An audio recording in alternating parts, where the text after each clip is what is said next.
de ver sobre todo a Juan Pedro, nuestro invitado de esta tarde, autor queridísimo en esta casa. Ya sabéis que le llevamos publicando desde que ganó el premio Abogados de Novela con esa maravillosa novela, El abogado de pobres, que me imagino muchos de vosotros habréis leído, y el que no lo ha hecho, pues de verdad tiene mi recomendación de corazón, porque es una de las mejores novelas históricas que yo he leído, no en mi desempeño editorial, sino en mi desempeño vital. Yo soy bastante aficionada, como sabéis, a la novela histórica, me gusta mucho de todas las épocas, y tengo un dicho que no sé si es mío o se lo robé a alguien, que no hay nada mejor que una buena novela histórica y pocas cosas hay peores que una mala. Hay que decir que las novelas de Juan Pedro, que cultiva el registro histórico de una manera increíble, están en hacen honor al género y es un autorazo de primera, y lo ha vuelto a demostrar. Después de sus 3 novelas dedicadas a Pedro de Alemán, aceptó un reto que le pusimos, que fue dedicar una novela a la conquista de Perú, que es una hazaña que todos hemos estudiado en el colegio, de los que algunos que tenemos un poco, nos interesa más el tema, a lo mejor hemos brujoleado un poquito más, algunos quizá conozcáis incluso Perú. Pero bueno, es un tema que novelescamente está muy poco tratado, a diferencia de lo que ocurre con la conquista de México, que tiene novelas estupendas, El Dios de la lluvia llora sobre México, El corazón de piedra verde, Azteca y todas estas. La conquista de Perú estaba bastante virgen, y eso, bueno, pues tiene sus ventajas y sus inconvenientes. Ahora el autor, al hilo de vuestras preguntas, pues irá desgranando un poco todo esto. Yo creo que Juan Pedro aceptó el reto muy galanamente y lo llevó a término de una manera extraordinaria. Hizo una inmersión y una documentación absolutamente asombrosas, y luego lo que es realmente el nudo de la novela histórica, que consiguió encarnar a unos personajes, algunos reales, como Gonzalo Pizarro, que es, digamos, el protagonista histórico de la novela, o como la noble Inca, que es un personaje completamente novelesco y que consigue que los dos estén a la par, y al mismo tiempo contar una época turbulenta, interesantísima. O sea, vamos, ahora se habla mucho del choque de civilizaciones. Eso fue el choque de 2 planetas, realmente, cuando los españoles llegaron a esas costas. Es una novela que intensísima, pasa de todo y se aprende una barbaridad, pero sobre todo da ganas de seguir investigando en el tema y conseguir unos personajes que llegan al corazón. En fin, estoy deseando conocer un poco también vuestro retorno, lo que os ha parecido, y escuchar las preguntas que le hagáis a Juan Pedro. Así que Pepa, tu turno. Empezamos, sin más. Buenas tardes a todos. Juan Pedro, es un enorme placer para nosotros estar contigo, hablar contigo hoy de tu novela. Bueno, yo he leído que en una entrevista que te hicieron, que a ti lo que te gusta es que se lo pasen bien leyendo tus novelas. Pues yo me lo he pasado fenomenal. Bueno, tú has visto que yo he ido 2 veces a Trujillo. Lo he visto, sí. Lo has visto, no, ha sido de verdad. He ido la primera vez, pero la primera vez que fui todavía no había empezado a leer la novela, pero luego he ido otra vez. La verdad es que a mí me ha encantado. Y bueno, para empezar haciéndote alguna pregunta, pues es ¿cómo hace un escritor para escribir este novelón? Tanta documentación, tanto. Yo no conocía, y en mi tierra, tanto de Pizarro como he conocido leyendo el libro. ¿Tú que eres extremeña? Soy extremeña, de Navalmoral de la Mata, muy cerquita de Trujillo. Sí, muy cerca. Pues una envidia, porque los extremeños fuisteis los grandes protagonistas de la conquista de América, ¿no? Mira, yo he dicho de verdad que yo quiero que el lector se lo pase bien leyendo mis novelas, porque es lo que yo le exijo a una novela cuando la leo, y yo soy también un lector compulsivo de lectura diaria, ¿no? Y una novela para sufrir, para tener que desentrañar cada línea, el significado de cada párrafo, no sé, como que no. Tengo para eso los códigos civiles y las leyes de enjuiciamiento, que hay que analizarlas y hay que imbuirse de múltiples interpretaciones, ¿no? A mí me gusta pasarlo bien en las novelas, y yo, por tanto, lo que quiero es pasarlo yo bien escribiendo y que el lector se lo pase bien también leyéndola, ¿no? Y eso es lo que he intentado.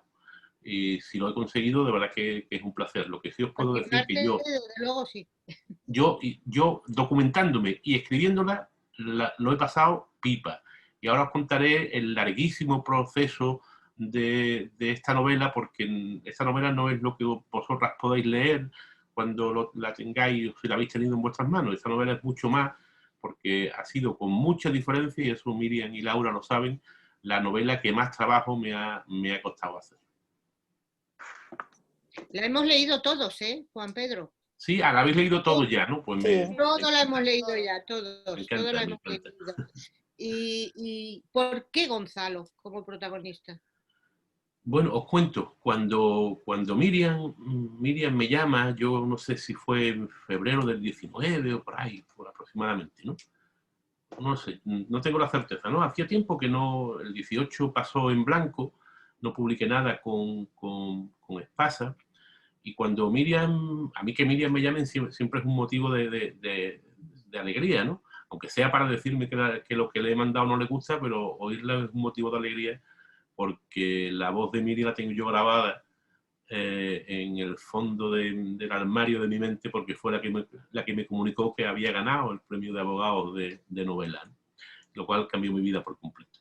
Miriam me llama y me dice que habían pensado en que escribieron una novela sobre la conquista del Perú, pero una novela centrada en Francisca Pizarro Yupanqui, que es la hija mestiza del conquistador, la primera mestiza de Sudamérica, la primera mestiza del Perú, y que hicieron una novela sobre ese personaje.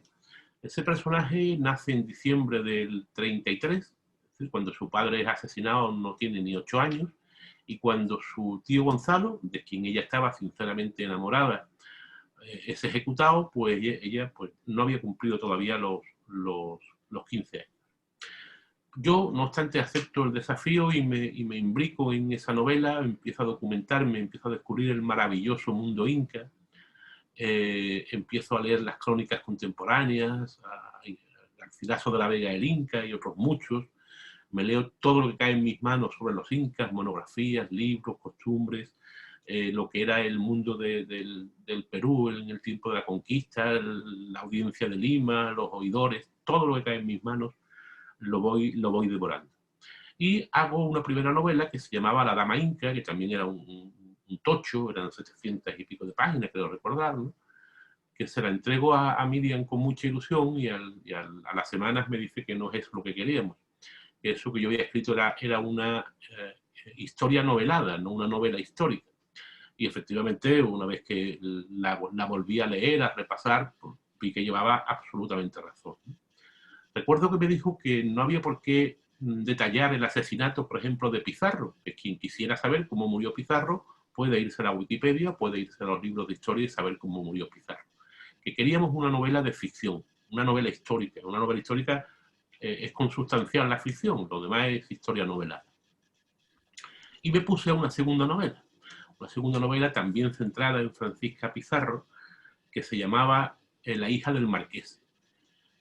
Ya la cogemos de mayorcita, enamorada de su tío Pizarro, hay una serie de aventuras, Castro Viejo, este que habéis conocido en El Rey del Perú, también aparece entonces, pero tampoco era lo que queríamos, hasta que ya me siento un día en Madrid, creo que almorzamos o cenamos con Ana Rosa Semprún, la directora de Espasa, y Miriam.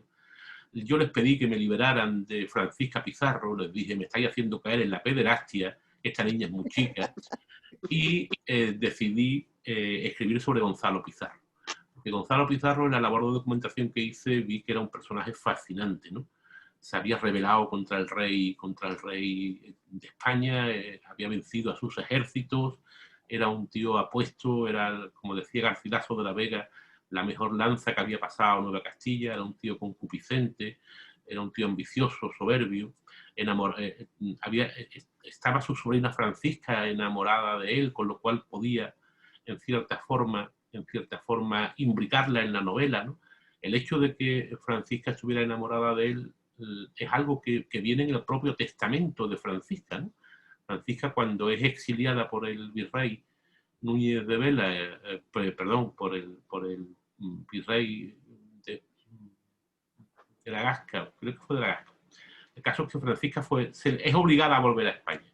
Y antes de hacer la travesía a España, se le exigía hacer testamento a todos los que viajaban. Y ella en el testamento, aunque no con estas palabras, vino a decir que había estado enamorada de su tío Gonzalo y que había querido mucho a su tío Gonzalo, ¿no? Es decir, que acordaba muchísimo. Y así fue como nació el rey del Perú. Al final le mandé el manuscrito a Miriam y en esta ocasión me dio un sí rotundo y me puse contentísimo. Lo íbamos a presentar en mayo, pero bueno, ya sabéis todas y todo lo que pasó en esa época y hubo que esperar a que la pesadilla se calmase un poco, aunque ha vuelto a arreciar. Y aquí estamos con el libro en la calle, el niño recién nacido y a ver cómo crece y cómo se desenvuelve. Bueno, yo tengo una duda, antes de que empiecen estos a preguntar. ¿Tus redes las llevas tú? ¿Las ves tú? Es que queremos saberlo. ¿Mis redes?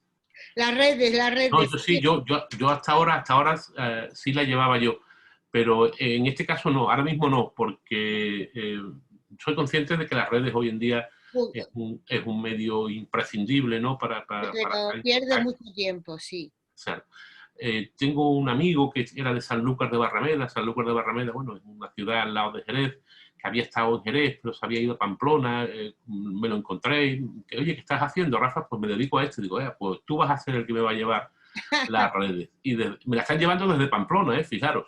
Un abrazo muy fuerte a Dani y a Rafa, que están haciendo un trabajo magnífico. Y Juan Pedro Cosano es tu hijo, ¿no? También. Sí, es mi hijo se llama igual que yo, igual que mi padre, igual que mi abuelo. Claro, es que lo he etiquetado en Facebook y ha salido él, o sea que yo digo, vale, la fotografía, digo, esto es el hijo. Más guapo que el padre, ¿eh? Ay, muy bien. Bueno, pues ahora voy a dar paso a Yolanda. Juan Pedro, buenas tardes. Hola, Yolanda. Yo te llevo siguiendo ya un tiempo. He leído, bueno, la última vez que te reseñé fue La Fuente del Oro, con una novela que a mí me fascinó. Sin ser demasiado de mi estilo, me fascinó, pero me fascinó sobre todo por tu estilo. Y esta novela me ha fascinado doblemente, no solo por la labor de documentación que se ve que lleva detrás, sino por cómo está narrado. Yo siempre digo que qué hermoso escribes, qué bonito lo que cuentas. Es que te traslada con mucha facilidad cualquier paisaje que tú montes en ese momento. Da igual que sea el Trujillo, que sea la Zarza, que sea el Perú, que sea lo que sea, da igual, porque describes muy bien los paisajes, las personas, la comida, incluso cualquier detalle sobre un producto que había en América y que aquí no hubiera. Entonces eso es lo primero que quería decirte, que la novela me ha encantado, que enhorabuena, que es maravillosa. Y como sé que mis compañeros tienen muchas preguntas acerca de la novela, yo quiero hacerte una pregunta más global. Estaba leyendo el dossier de prensa y tú hablas de que en toda historia humana coexisten la miseria y la grandeza, y que tú en esta novela has querido incidir más sobre la segunda, sobre la grandeza que supuso y sobre todo lo que supuso la llegada de España a América y ese choque de culturas y de mundos, como decía Miriam, o de planetas hace un poquito. Entonces, desde hace unos años tú sabes que hay unas ciertas corrientes acerca de que todo tiene que ser revisado, repasado y mirado con el ojo de hoy.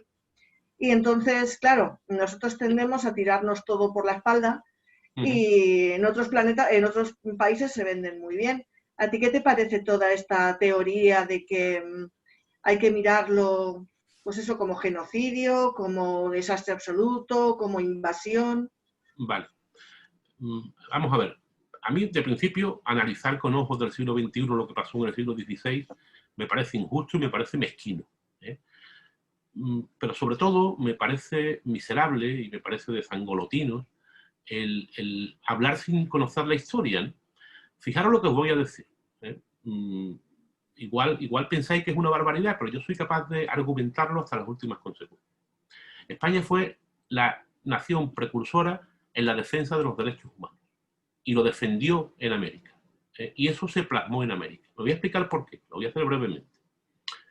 Cuando un Estado, desde el poder, desde las altas esferas del Estado, decide llevar a cabo un genocidio, decide masacrar, decide incendiar, como se hizo en la Primera Guerra Mundial, por ejemplo, con Namur, con Lovaina, con muchos pueblos belgas y franceses, o lo que hizo Hitler con los judíos, evidentemente eso es una responsabilidad del Estado. Pero cuando los actos de crueldad, que los hubo en América, los llevan a cabo personas físicas, soldados, capitanes, y de forma esporádica, la nación, el Estado, la monarquía en este caso, no es responsable de esos actos. Porque ¿cuáles son las normas, las leyes, las ordenanzas que se promulgan desde Toledo? Pues todas las que se promulgan desde Toledo van en defensa de los indios. Yo recuerdo simplemente una anécdota que muchos o muchas conoceréis, es cuando Colón se presenta ante la reina Isabel la Católica en la corte y le trae a varios indios de uno de sus viajes, se los muestra a la reina, su majestad, aquí tienen nativos de aquellas tierras, y vienen amarrados. Y dice la reina Isabel, desamarre usted a estos hombres porque son tan vasallos míos como los españoles y tienen los mismos derechos.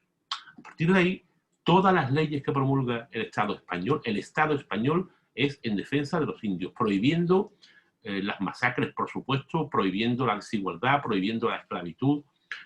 Las leyes nuevas, que son las que provocan la rebelión de Gonzalo Pizarro en la novela, se dictan para proteger precisamente a los indios, para prohibir las encomiendas, para evitar que las encomiendas se puedan transmitir por título de herencia. Se le exige a los españoles que usen con los indios los mismos pesos y medidas que usan entre ellos. En definitiva, se intenta proteger a estas personas que indudablemente sufrieron las consecuencias de unas nuevas enfermedades, al mismo tiempo que recibieron muchas cosas buenas, recibieron muchas cosas malas, como fueron las enfermedades, como fueron la propia dominación. Dominación es equivalente a sangre, ¿no? Pero no olvidemos, incluso Pizarro llegó a ejecutar a muchos soldados por portarse de forma incorrecta con los indios, ¿no? Es lo que tú decías antes, nosotros nos gusta mucho ser cainistas, y ahí tenemos la prueba de las 4 guerras civiles que hubo en el Perú en apenas un decenio, y nos gusta mucho flagelarnos. Yo siempre digo que miremos hacia arriba, ¿no? Los franceses y los ingleses siguen siendo todos blanquitos y rubitos porque no se mezclaron, porque lo que se limitaron fue a exterminar, a fagocitar a los indios, ¿no? Nosotros sí nos mezclamos. Nos mezclamos además no por causas humanitarias, sino porque si en los barcos ingleses iban familias enteras, es decir, mujeres, hombres y niños, a la conquista fueron únicamente hombres y buscaron hembras en los países conquistados, y a raíz de ahí muchos se casaron con ellas, tuvieron hijos, y existen estirpes como la de los Pizarro, que aún siguen existiendo hoy en día en Sudamérica. Por tanto, eso de la leyenda negra, eso de pedir perdón, yo pediré perdón cuando me lo pidan los romanos, ¿no? Y yo estoy muy orgulloso de decir que soy heredero de los romanos, porque aquí somos tan idiotas, sobre todo en Andalucía, ¿no? Aquí hay mucho tonto andaluz que presume de su sangre árabe. Pero mire usted, si es que los árabes no dejaron aquí más que la Alhambra y los ritmos. Los árabes se fueron, no se mezclaron porque fueron expulsados, ¿no? Nosotros somos herederos de los romanos. Y si algo bueno tenemos, es esa herencia.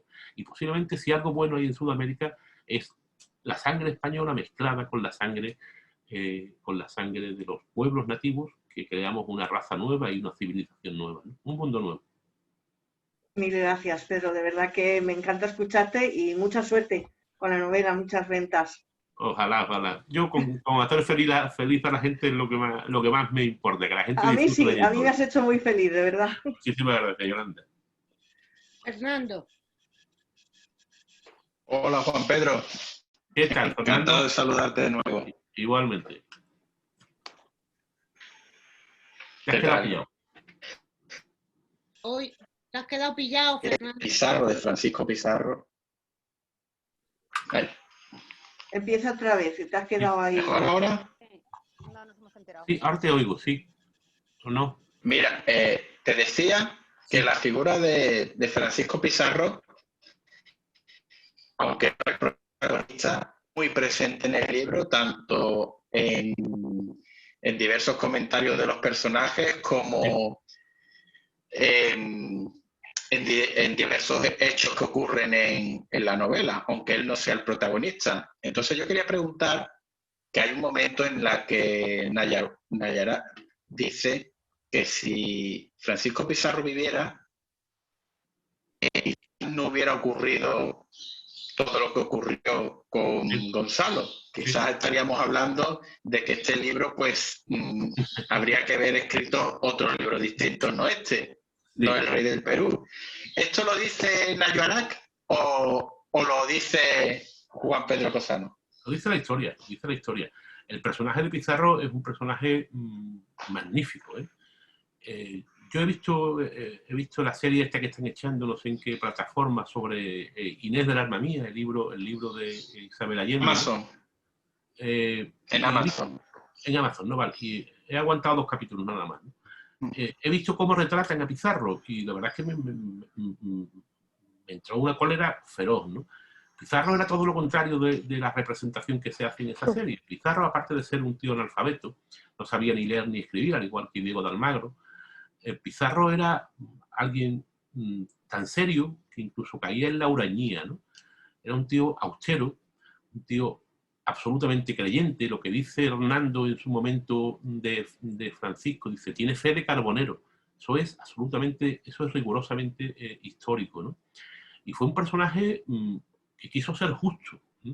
Yo, claro, Francisco Pizarro en la primera novela, en La Dama Inca que desechamos, era el protagonista absoluto, ¿no? Y por tanto hay mucho en El Rey del Perú de lo que yo escribí, al menos del rastro de admiración que a mí me dejó el Apu gobernador, ¿no? El viejo gobernador, ¿no? Pizarro, efectivamente, vence a Atahualpa con 200 españoles frente a decenas de miles de aucarrunas, pero sobre todo su figura consigue pacificar el Perú, ¿no? En el momento en que es asesinado en julio de 1941, ya el Perú es otro. Yo pienso que Pizarro, y de hecho antes lo decía, ¿no? Era un tío justo, era un tío cabal, que no perseguía tanto el dinero, el oro, como la gloria de su apellido, hacerse digno hijo de su padre que nunca lo había reconocido, Gonzalo el Largo, ¿no? Llevar la religión, porque era un tío sumamente religioso, tenía una fe absoluta a la Virgen de la Concepción, una gran devoción a la Virgen de la Concepción. Era un personaje realmente admirable, sobre el que, una vez más, no se ha sido justo en la concepción que tenemos de él, ¿no? Hernán Cortés era de estirpe noble, era un tío culto, cultivado, llegó a escribir incluso. Pero Pizarro, a pesar de ese analfabetismo suyo, tenía poco que envidiarle como estratega, como general, como persona y como gobernador, ¿no? Creo que fue un tío justo con lo que impuso en el Perú. De hecho, lo que se dice de Gonzalo, en un momento determinado, cuando Gonzalo aprehende a Manco Inca y lo pone en una cárcel, le dice, oye, que como tu hermano se entere, ¿cuál le dice a Nayarak? Habla con él, porque como Francisco se entera de lo que está haciendo, no sé lo que pueda pasar, ¿no? Ese era el gobernador. Me parece una figura admirable. Muchas gracias, Juan Pedro. Y mucha suerte, porque el libro, desde luego, te llega porque parece que estás viviendo con los personajes y en el Perú. Que eso es algo que tú consigues porque, ya te digo, yo que he leído tus novelas, siempre me ha parecido que me transportaba a esos sitios y los personajes me parecían muy cercanos. Muchísimas gracias, Fernando. Ere.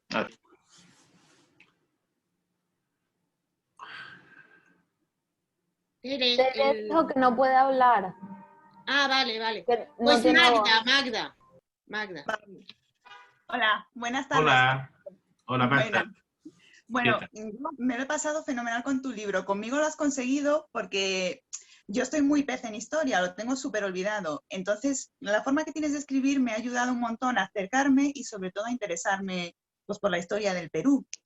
Y me ha gustado especialmente la figura de Nayarak, que yo no sé, y es lo que te quería preguntar, si fue tu intención introducirla, porque he visto que no es real, el poder acercarnos a esas personas que a lo mejor estamos un poquito más flojas, pues como interesarnos por toda esa cultura de una manera pues amable, no árida, porque yo a veces me ha pasado que leyendo otros libros de historia, bueno, novelas históricas me ha parecido árido, probablemente por mi desconocimiento, no porque lo sean en sí, pero con Nayarak me ha ayudado un montón y me ha apetecido un montón seguir leyendo y seguir aprendiendo.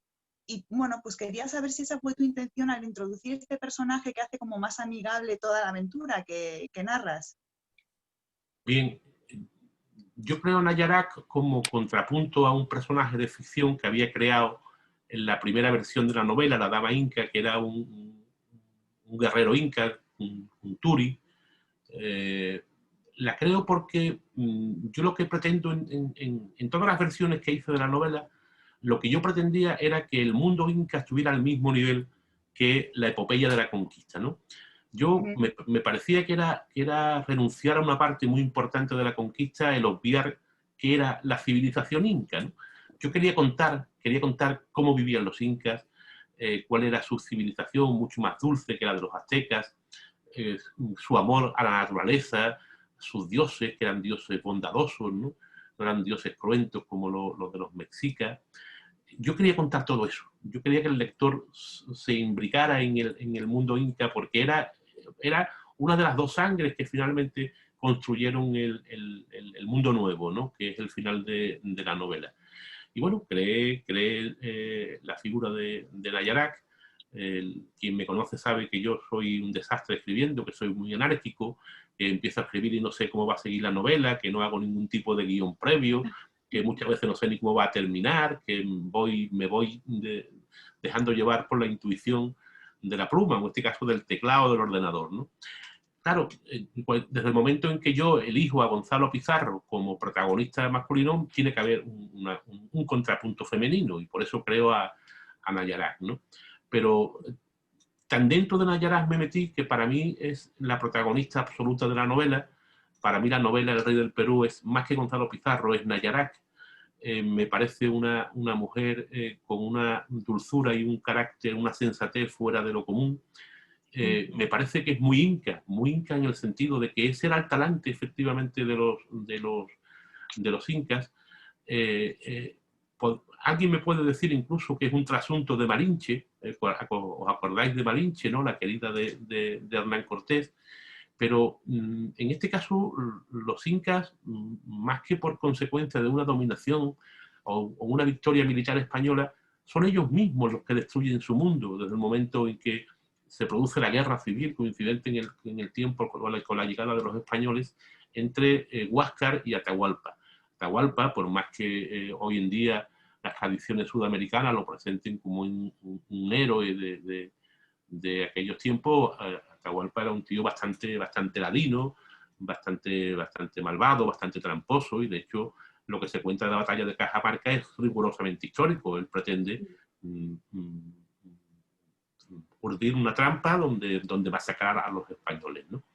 Bueno, pues yo quería que todo eso saliese a la luz en la novela como una historia de ficción, y creé el personaje de Nayarak, que después me fue llevando por esas sendas insospechadas del don de lenguas, de lo sobrenatural, de Machu Picchu, y al final, cuando terminé, quiero a Nayarak como uno de los personajes de los salidos de mi pluma, de los que más me atrae. Realmente me apasiona ese personaje, ¿no? No me extraña, es que yo quería leer las partes que estaban desde el punto de vista de Nayarak. Te ha pasado lo mismo que a mí. Para mí es más protagonista. Venga, Francisco muy bien, Gonzalo también, Sí, pero a ver sí. si es Nayarak, porque con todo ese vocabulario que emplea, es que nos meten muchísimo en tu mundo. Sí. ¿No? Mira, yo no suelo leer los libros una vez que están publicados, ¿no? Mis libros. Porque claro, la labor de escribir supone leerte la novela decenas de veces, ¿no? Porque vuelves atrás, porque no sabes qué has escrito y tienes que releerla, y sobre todo el trabajo de corrección supone leerte la novela 4 o 5 veces en un plazo corto de tiempo. Acaba harto de la novela, ¿no? Sí, y yo de hecho hay novelas que no me he vuelto a escribir, no me he vuelto a leer una vez impresa, ¿no? Claro, en este caso, como desde que la escribí hasta que me llegó la edición novenal a mis manos, había pasado pues más de un año, digo, voy a leérmela. Y me ha pasado lo que ha dicho Marta.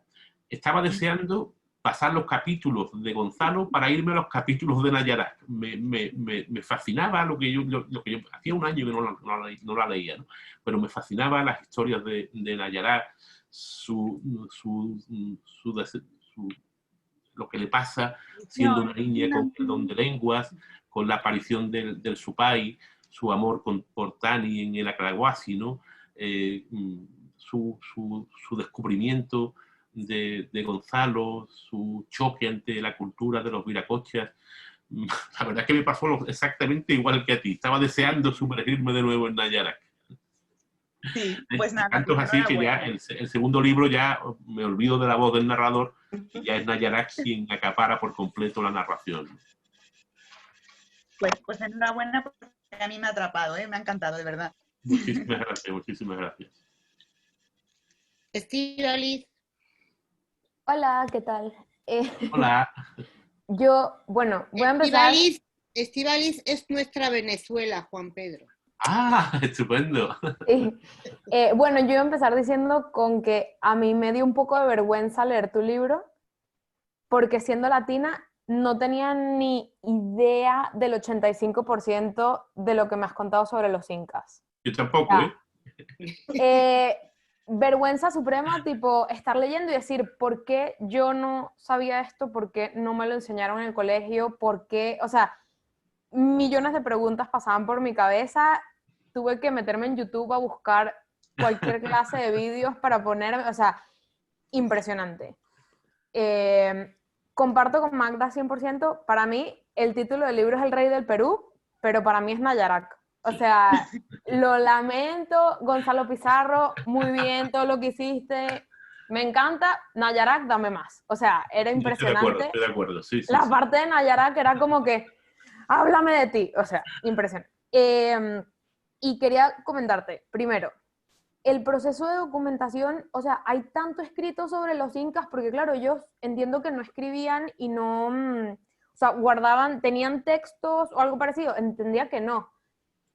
Entonces, toda la documentación es versión española, entiendo, o sea, no sé cómo se dice históricamente esto, pero todo lo que leemos es lo que nos han contado los españoles. Sí. Eso, por un lado, es como que mi duda histórica. Y lo segundo es, ¿qué vas a escribir después? Porque claro, yo ya me enganché a tu escritura completamente, o sea, sumergida total. Ay, qué bien. O sea, devorada, y yo no he leído más nada de ti, lo siento, pero ya voy a ir por el del premio a ver qué tal y Vale, ya te diré. vale.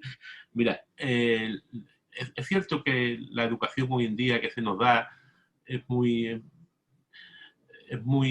pobre, es muy pobre. Tú hablas de que tú, siendo venezolana, no conocías lo que pasaba a pocos kilómetros, lo que había, la historia de pueblos que vivían pocos kilómetros más abajo de tu nación, ¿no? Nada, en Venezuela es Bolívar y poco más. Claro, Simón Bolívar, Simón Bolívar, Simón Bolívar. Ya. Yo escribí una novela que no está publicada hace muchísimos años que se llamaba Gordolobo. Y era un personaje que era el obispo Ocio. El obispo Ocio fue el obispo que preside el concilio de Nicea. Fue el obispo que convence a Constantino para convertirse al catolicismo. Es por tanto, al cristianismo, es por tanto la figura que cambia el curso de la humanidad, porque con Constantino, con la conversión de Constantino, cambia la concepción del mundo y el Imperio Romano se convierte en un imperio cristiano, ¿no? Pues resulta que el obispo Ocio era de Córdoba. Y a mí no me habían hablado ni una puñetera vez del obispo Ocio en las escuelas. Pues eso es que la educación es pobre. Hoy vamos a... Bueno, si hablamos de la educación de hoy en día, sería no acabar, ¿no? Las fuentes que yo he usado las crónicas contemporáneas, donde se habla de los incas. Evidentemente son versiones de segunda mano, o bien son versiones de españoles que vivieron contemporáneamente a la conquista, y tradición oral recogida de antiguos incas de padres a hijos y plasmada después en los escritos. Los incas no conocían las escrituras. Hay quien mantiene hoy en día que los quipus... Lo de los nudos. Eso. Ajá, lo de los nudos. Eso. Hay quien mantiene... Te dije que vi vídeos en YouTube. Hay quien mantiene que era una forma de escritura. Yo pienso que no. Yo tampoco. Era para contar y poco más. Efectivamente. Pero bueno, yo creo que existe una historiografía bastante fiable de lo que era el mundo inca. Yo he llegado incluso, y lo describo en la novela, a conseguir descubrir cómo era la planimetría del Cusco en aquella época, ¿no? Porque el Cusco fue prácticamente reconstruido o destruido, llamémoslo como queramos, por los españoles, ¿no? Pues algo tuvo que quedar, porque yo he encontrado muchísima descripción de plazas, de palacios, de fuentes de las dos grandes plazas que hoy conforman la plaza de armas del Cusco. Es decir, existe documentación suficiente. He intentado que sea lo más fiable posible. Aquello que a mí me causaba dudas lo he desechado, ¿no? Yo creo que la novela en cuanto a documentación es bastante fiable, ¿eh? También me valido de mucha elucubración científica, es decir, tesis, ensayos, monografías. Claro. O sea, lo de las Akyas también es cierto. Perdón. Lo de las Akyas también es cierto. ¿Lo de qué? Donde iban a las mujeres vírgenes y todo el tema. Eso es cierto. Sí, eso es rigurosamente cierto. Eso es muy fuerte. Sí, pues eso era una especie de convento, estaban las Vírgenes del Sol. Hombre, las Vírgenes del Sol yo creo que es el testimonio más conocido del mundo inca, las Vírgenes del Sol, ¿no? Efectivamente, y no solamente había un Tlahuasi en el Cusco, lo había en otras muchas ciudades donde se recluían aquellas jóvenes que iban a servir al Inca, que posteriormente podían salir una vez cumplidos 18 años y casarse, o bien quedaban ya para siempre como monjas de clausura, digamos, ¿no? Los funcionarios, los totoricos imperiales iban por el imperio buscando a las más hermosas muchachas de cada tribu para llevarlas a la Tlahuasi. Muchas de ellas acababan como concubinas de los incas, de los reyes incas, ¿no? Huayna Capac, ¿cuántos no eran? No, Huayna Capac llegó a tener 300 concubinas, creo que tenía. Su nombre significa mancebo poderoso, y lo demostró en la cama, lo demostró en el lecho, lo de mancebo poderoso, ¿no? El hecho de que Tani estaba destinada a ser concubina de Huayna Capac, evidentemente es algo te hace pensar lo guapa que era. Que pudo ser perfectamente real, Wow. Pues yo creo que te ha respondido a todo. Sí. Bueno, ¿qué estoy escribiendo ahora? Me preguntaba, vale, sí. Ahora estoy, Miriel lo sabe, con un proyecto que a mí me entusiasma, aunque llevo sin poder escribir más tiempo del que yo quisiera, que es en la época de Carlos II el Hechizado. Como sabéis, su primera esposa fue María Luisa de Orleans, la bellísima princesa francesa, sobrina del Cide, del rey Luis XIV. El rey Carlos, por el contrario, era una persona contrahecha, pero realmente llegan ambos a enamorarse, ¿no? Pues después de 9 años de matrimonio, María Luisa de Orleans muere con 29 años y se sospecha que pudo ser envenenada. Bien, pues el rey Carlos, que no era tan tonto como nos hacía ver la historia, hoy en día se está ya reconsiderando su papel y su talante.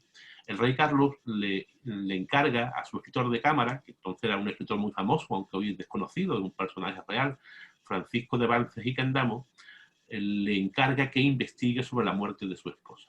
A partir de ahí van a llegar a la novela. Llevo 200 y pico de páginas, Miriam la ha leído, si queréis preguntarle alguna opinión, preguntarle a ella. Veréis en la novela si consigo terminarla, porque no sé el final todavía, es mi problema, que no planifico los finales. Bueno, a muchísimos personajes de la época, Duque de Alba. Vaya salto histórico. Son 2 siglos más. A Claudio Coello, en definitiva. Me está gustando mucho la novela, a ver si consigo terminar. La verdad es que es una época muy desconocida y sobre todo muy denostada de la historia, porque ya es el final de los Austrias, la decadencia se abate sobre el imperio y, en fin, cuando lo estudiábamos lo pasábamos casi como de puntillas, como si nos diera vergüenza. Y Juan Pedro ha hecho está haciendo una novela espléndida, es un fresco increíble, aprendes un montón y son unos personajes otra vez, sobre todo el de la reina María Luisa, que yo ya te he comprado la teoría esta de que la envenenan envenenadísima. No sé si será verdad, pero está súper bien contado. Y haces, a ver si soy capaz de terminarla, Miri. Sí, a mí me recordaba un poco la historia esta de María Antonieta que hizo Coppola, de esta chica joven que llega a la corte, patatín, pues está igual. Otra pobre que viene de Francia, la traen aquí y está muy, muy bien contado. Todas las intrigas palaciegas y todo. La verdad es que es una novela... El Madrid de la época he investigado una barbaridad y parece que estaba yo presente en el Madrid del 18 porque las tertulias, todo. Cómo repartir. Y de ahí sí que tiene que haber mucha más documentación. Muchísima, una barbaridad. Una barbaridad. Qué gozada. Todo lo que yo quería saber está en los libros y en la red. Pues bueno, tengo hasta yo la las espero obras con de ansias, Candamo. Yo espero que la termines pronto. Sí, yo espero que el año que viene, si Dios quiere, la tengamos terminada. Vale, pues muchísimas gracias. Espero. Ya publicada ya depende de Miriam. Eso no depende de mí. Miriam, no seas mala con nosotros.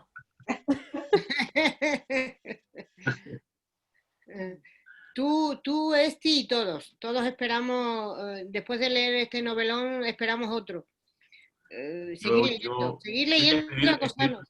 Escribir ya no es mi oficio, es mi felicidad. Yo sí Ya. escribo porque soy muy feliz escribiendo, no me cuesta nada. Se no nota, ¿eh? Se nota cuando un escritor le pone pasión, se nota. Y tú la pones, eso se ve. Ashton. Aquí. Hola, muy buenas. Hola. A ver. Ashton también vino conmigo a Trujillo. Sí, sí, vi las fotos en Trujillo, qué envidia. Las dos. Sí, sí. La verdad es que lo pasamos genial. Y además, bueno, nos miraba todo el mundo como diciendo, ¿y estas mujeres que nada más que hacen fotos a un libro? Y nada, o sea, que lo paseamos bien paseado. Bueno, lo primero, mi enhorabuena. Yo lo empecé el fin de semana y me lo he terminado. O sea, que es un libro que te engancha, te hace querer seguir leyendo y leyendo, y lo de Nayara es espectacular. Sí que es cierto que llevas en una cosa una razón muy grande, y es que no se puede opinar de todo lo que pasó ahora con pensamientos del siglo XXI. Es cierto enteramente, pero hay una cosa que me llama muchísimo la atención, y lo que has escrito sobre la historia de los incas y todo eso, y demuestra que realmente los españoles estábamos muy atrasados en todo.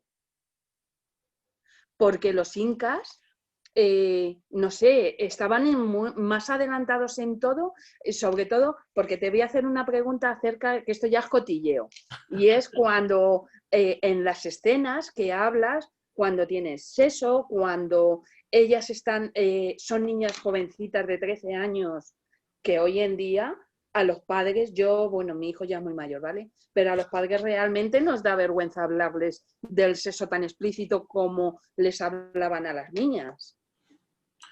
Eso es Entonces, real. ¿eh? Es real, que eso es verídico. Pues por eso, entonces, sí que es cierto que lo que nos hace, por lo menos a mí lo que me hace pensar es que realmente España estábamos a siglos luz de los incas. En el tema sexual, indudablemente. No, en algunas cosas más. Pero bueno, el caso es que ellos estaban más avanzados que nosotros en la concepción de la naturaleza, ¿no? El amor por la naturaleza. Y en el tema de las relaciones personales.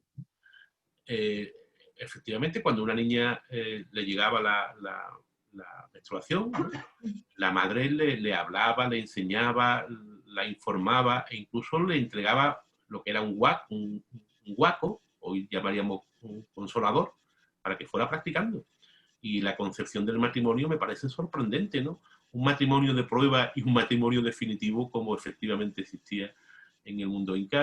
Evidentemente, la organización del mundo inca era peculiar, era muy organizada, valga la redundancia, ¿no? Hasta el punto de que era el inca quien casaba, quien decidía con quién se casaba cada uno de los jóvenes nobles, ¿no? Del Cusco, ¿no? Al mismo tiempo, es indudable que por mucho que queramos idealizar la cultura inca, tenía muchísimas carencias, ¿no? Carencias científicas, carencias básicas, como son la escritura, el hierro, la rueda, la moneda. Es verdad que tampoco les hacía falta, ¿no? Lo que dice Nayara. De todas las maneras no utilizaban la moneda, pero utilizaban el trueque. Claro. Que si te pones a pensarlo, no sé qué será mejor, porque al final terminas llegando a la conclusión de que sí, que mucha reconquista, pero realmente lo que íbamos, independientemente de querer conquistar, íbamos también a robar, porque íbamos nada más que pensando en el poder y en el dinero, en las joyas y en sacar todo lo que pudiésemos. Indudablemente, eso es innegable. Mira, a la misma vez te digo, el soldado, el capitán, indudablemente, la sed de oro es algo innegable, pero no en el español de aquella época. Eso es signo de los tiempos. Eso es, a todo ser humano sufre esa sed, ¿no? Pero yo creo que en Pizarro hubo algo más. Cuando Pizarro habla con sus hermanos y le dice que le preguntan, ¿qué buscas? ¿Qué estás buscando al iniciar esta empresa de la conquista del Perú? ¿No? ese párrafo que yo pongo en boca de Pizarro no es un párrafo que yo me invente, sino que es una conclusión basada en testimonios históricos. Pizarro indudablemente estaba buscando su riqueza personal porque eso es algo consubstancial al ser humano. Pero también quería llevar al Perú la religión. Os digo que era un devoto, su fe de carbonero, ¿no?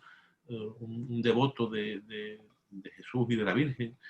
Quería la gloria de su terruño de Trujillo, quería la gloria, la nombradía de su nombre Pizarro, que era una forma de demostrarle a su padre que se había equivocado al dejarlo como bastardo. Indudablemente el ser humano, el español entonces no era mejor que cualquier ser humano. Yo lo que digo es que, admitiendo eso que tú bien dices, hacen que efectivamente íbamos buscando el oro y las joyas, y no nos importaban los patos secos, ¿no? Ni nos importaban otras cosas sin relevancia a los ojos del español del 16.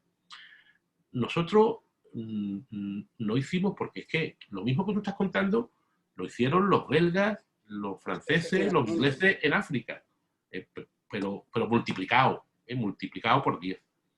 Porque allí no dejaron nada, además. ¿Cuántas universidades hay fundadas allí en África por los franceses, por los belgas, etcétera, por los holandeses? Nosotros, insisto, lo que dice es verdad. Pero aparte de eso, dejamos allí parte de nuestra alma. Parte de nuestra alma en forma de nuestra cultura, nuestra lengua, nuestra religión, nuestra sangre. Porque es que nosotros nos mezclamos con los indios y creamos una raza nueva.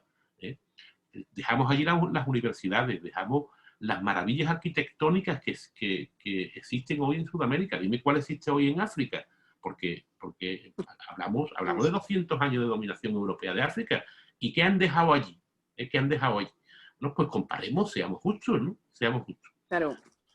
Y es lo que yo pido, analizar las cosas que se hicieron hace 5 siglos, en primer lugar, con los ojos de ese siglo, y en segundo lugar, en un contexto histórico, comparando. Y si comparamos, te garantizo que España no sale peor parada que ningún otro país. Y ahora solo una cosita nada más. ¿Acerca de los locos del Machu Picchu, existen de verdad o eso es inventado? Eso es pura ficción, eso es pura ficción. Vale. Machu Picchu no había aparecido en ninguna de las dos versiones anteriores de la novela, ni en La hija del marqués, ni en La dama inca. Cuando ya cometo el proyecto final, me parecía que escribir sobre el Perú sin sacar a Machu Picchu, ¿no?, de la novela, me parecía imperdonable.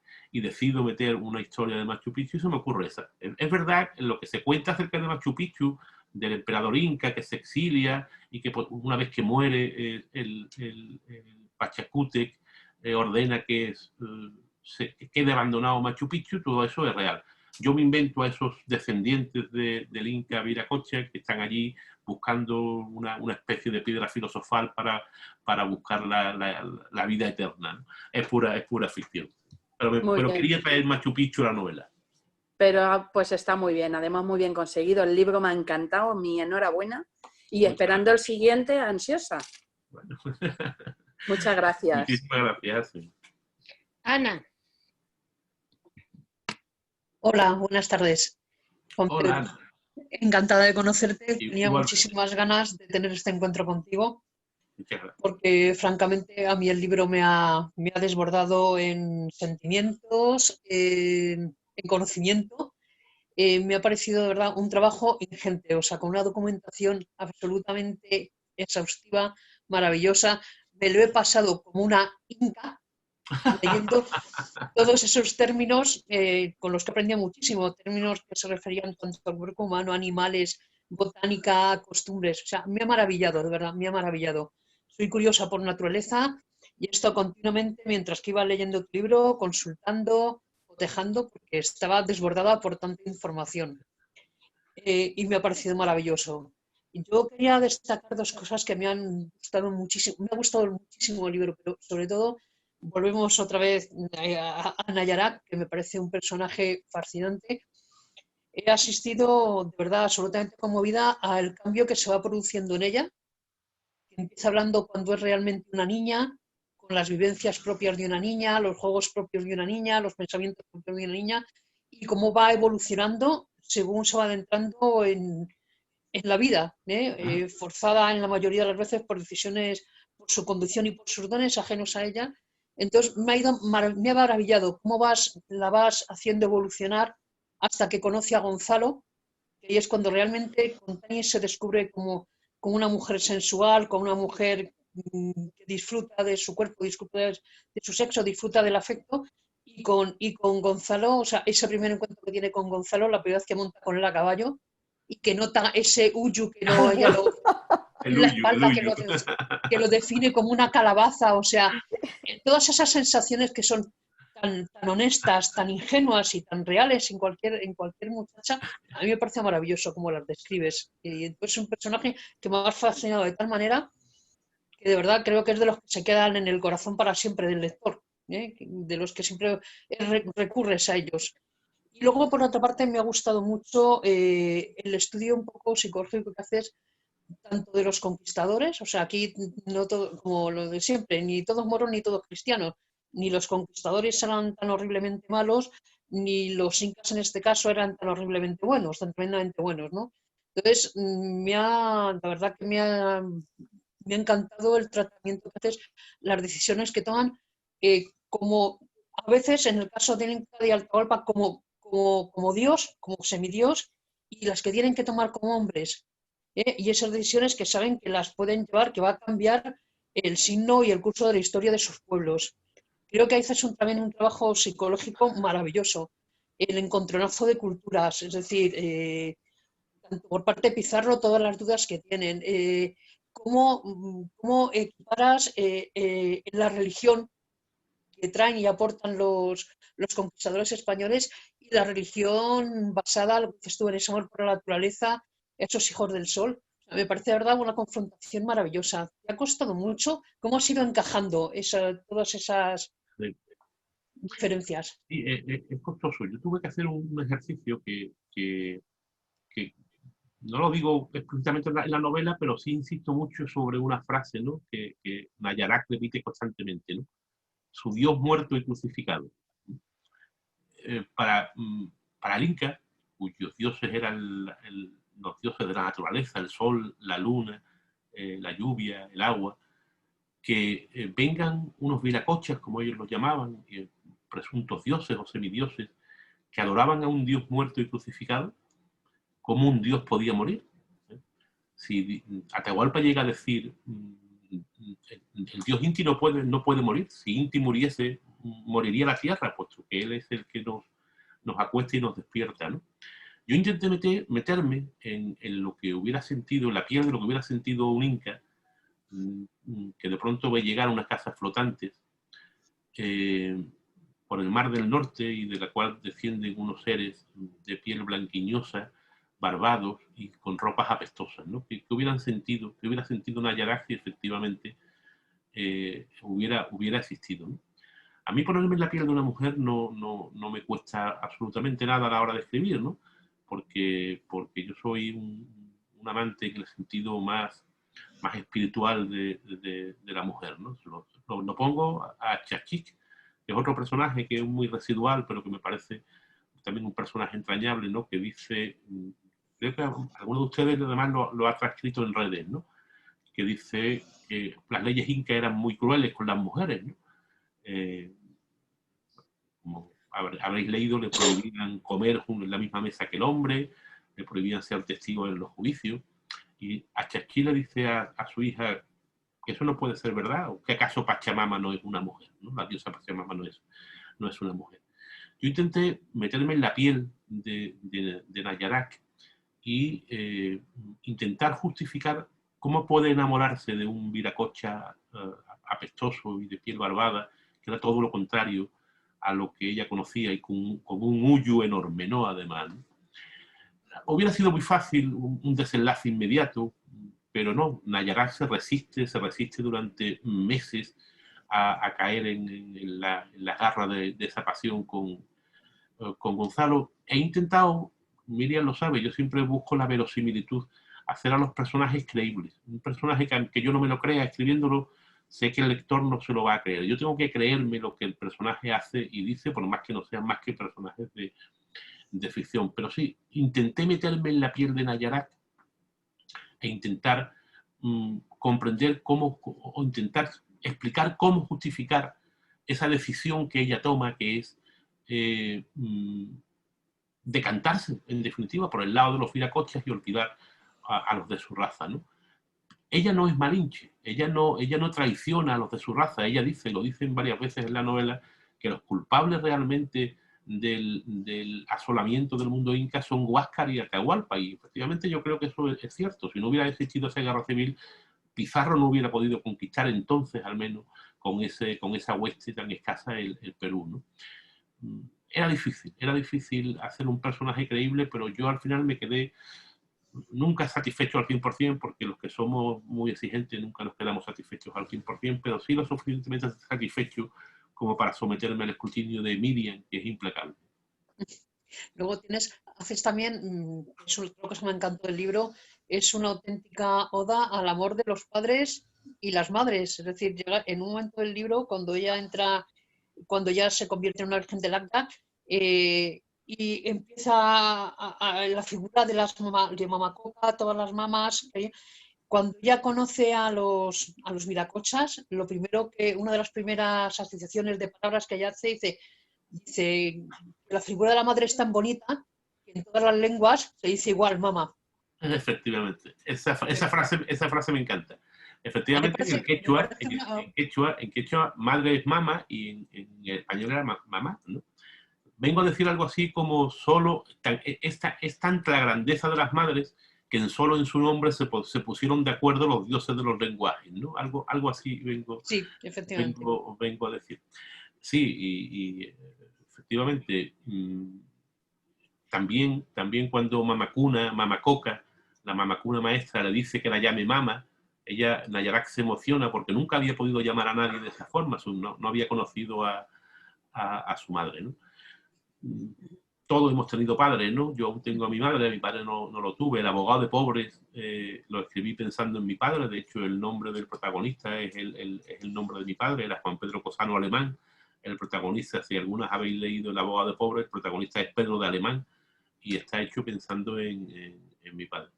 Yo no soy hijo, no soy huérfano y por tanto me siento todavía muy joven y no quiero que mi madre, que es la que tengo, falte, ¿no? Pues nada, de verdad, me ha encantado. Muchísimas gracias por semejante regalo a los lectores y espero de verdad que tengan muchísimo éxito con este libro. Ha sido un placer leerlo, conocerte y aquí estamos para seguirte y apoyarte en todo. Muchísimas gracias. A ti. Amparo. Hola, Juan Pedro, encantada. Hola, Amparo. ¿Qué tal? De conocerte, tenía muchas ganas. Yo el primer libro que te leo es una gozada oírte y ha sido una gozada haber leído la novela. Yo quiero preguntarte una curiosidad. A lo largo de todo tu arduo proceso de documentación, ¿te has encontrado con alguna dama inca o noble inca con algún tipo de don especial como los que, o parecidos a los que le atribuyes a Narayak? No. Los dones son absolutamente ficticios. Me he encontrado con alguna dama inca que no he podido reflejar en la novela, más que circunstancialmente, pero ¿sabéis quién era? Era la madre de Quispe Sisa. Quispe Sisa es la primera esposa inca de Francisco Pizarro. Ella le dan de nombre Inés Huaylas porque había nacido en Huaylas, que es una región del Perú, como sabéis. Su madre era la curaca de Huaylas, era la curaca de Huaylas. Ahora mismo no me acuerdo del nombre porque era un nombre muy raro y no me acuerdo del nombre, porque no aparece su nombre en esta última versión de la novela. Pero la madre, cuando se produce el cerco de Lima, cuando Manco Inca cerca a Lima, la ciudad de los reyes, y Pizarro estaba ya condenado al exterminio, Pizarro iba a ser vencido porque eran decenas de miles los incas que estaban rodeando Lima, pues es la madre de Quispe Sisa la que se pone al frente del ejército de Huaylas y consigue salvar a Pizarro del cerco de Lima. Eso es algo que se cuenta muy brevemente en la novela, se contaba de una forma mucho más extensa en otras versiones. Me parece era Contarguacho, era su nombre, Contarguacho. Su nombre ha pasado a la posteridad. Me pareció una dama impresionante, una dama inca impresionante. no tenía ningún poder más allá de ser la curaca de su pueblo, ¿no? La cacique de su pueblo. Hay otra mujer, que en este caso española, que es admirable y no la conocemos tampoco, es Inés Muñoz. Inés Muñoz es la mujer de Martín de Alcántara, el hermanastro de Pizarro, que dice una frase que a mí me gusta también mucho, cuando al principio de la novela está comiendo con Francisco Pizarro, están los tres, esto es el principio de la novela, cuando llega a Trujillo Pizarro y los anima a sumarse a la expedición, ¿no? Y dice Inés Muñoz algo así como: en esta expedición va a hacer falta mucho sacrificio y la mujer no los mide. Fue la forma de apuntarse ella a esa expedición, ¿no? Sus 2 hijos pequeños mueren durante la travesía, pese a lo cual... Los mataste muy rápido. ¿Perdón? Los mataste muy rápido. No, eso es verdad, eso es verídico, eso no me lo inventé yo. Pues esta mujer lleva consigo plantizuelas de vid y de olivo, y parte del agua dulce que tenía para beber durante la travesía la dedica a cuidar esas plantizuelas de olivo, que es el germen de los olivos y de la vid, que posteriormente te estás poniendo hasta los ojos, Estíbaliz.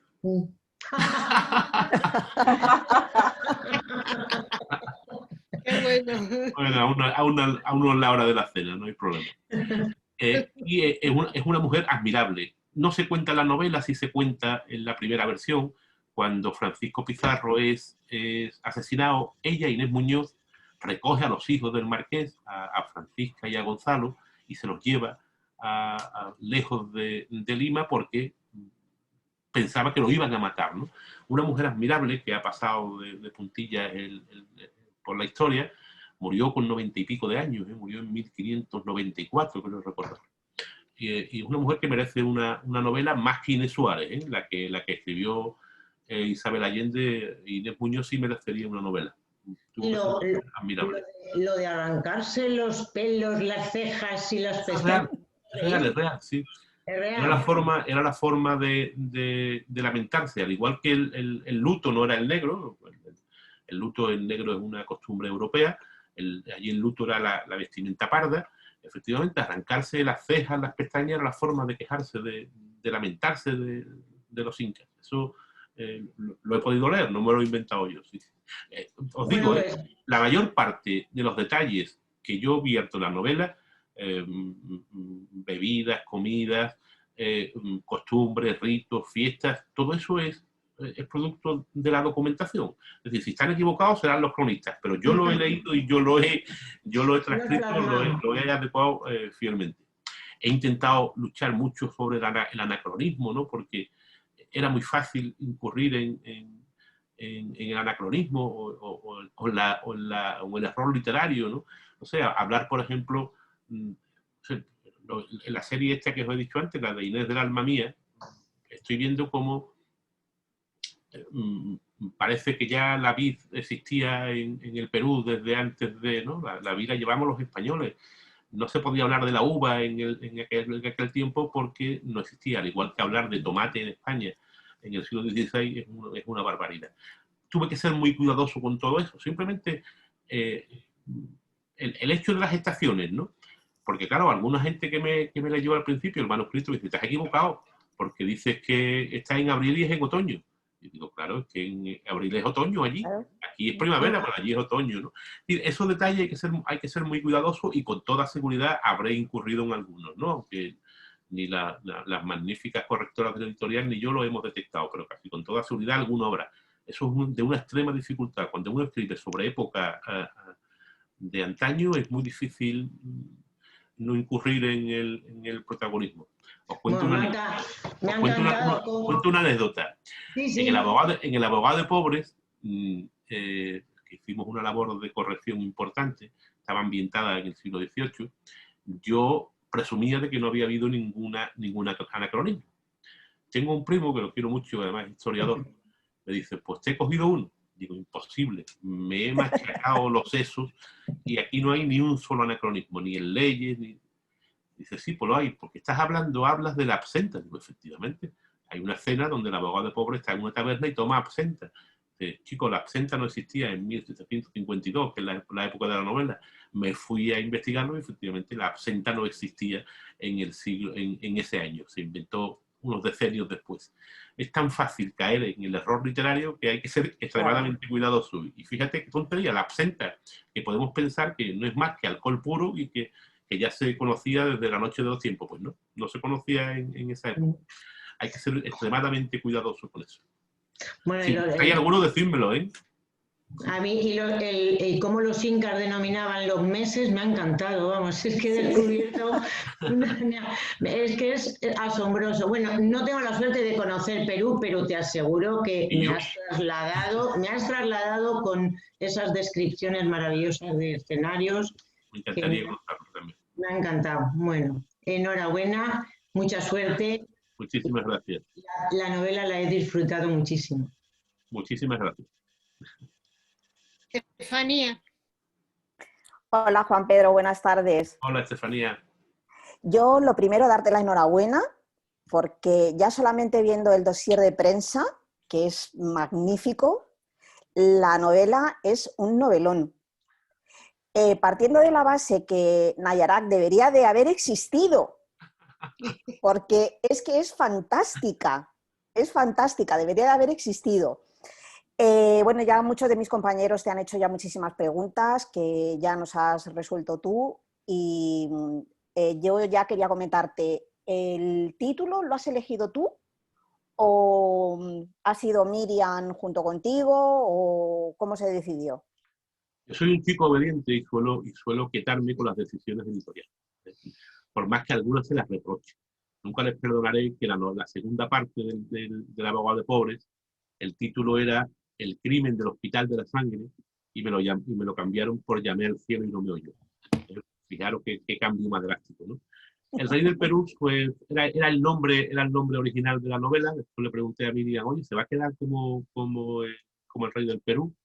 Y me dice, estamos pensando entre el rey del Perú, Tahuantinsuyo, que hubiera sido también un nombre curioso, y había un tercero, Miriam, no recuerdo cuál era. Al final, Nayarak.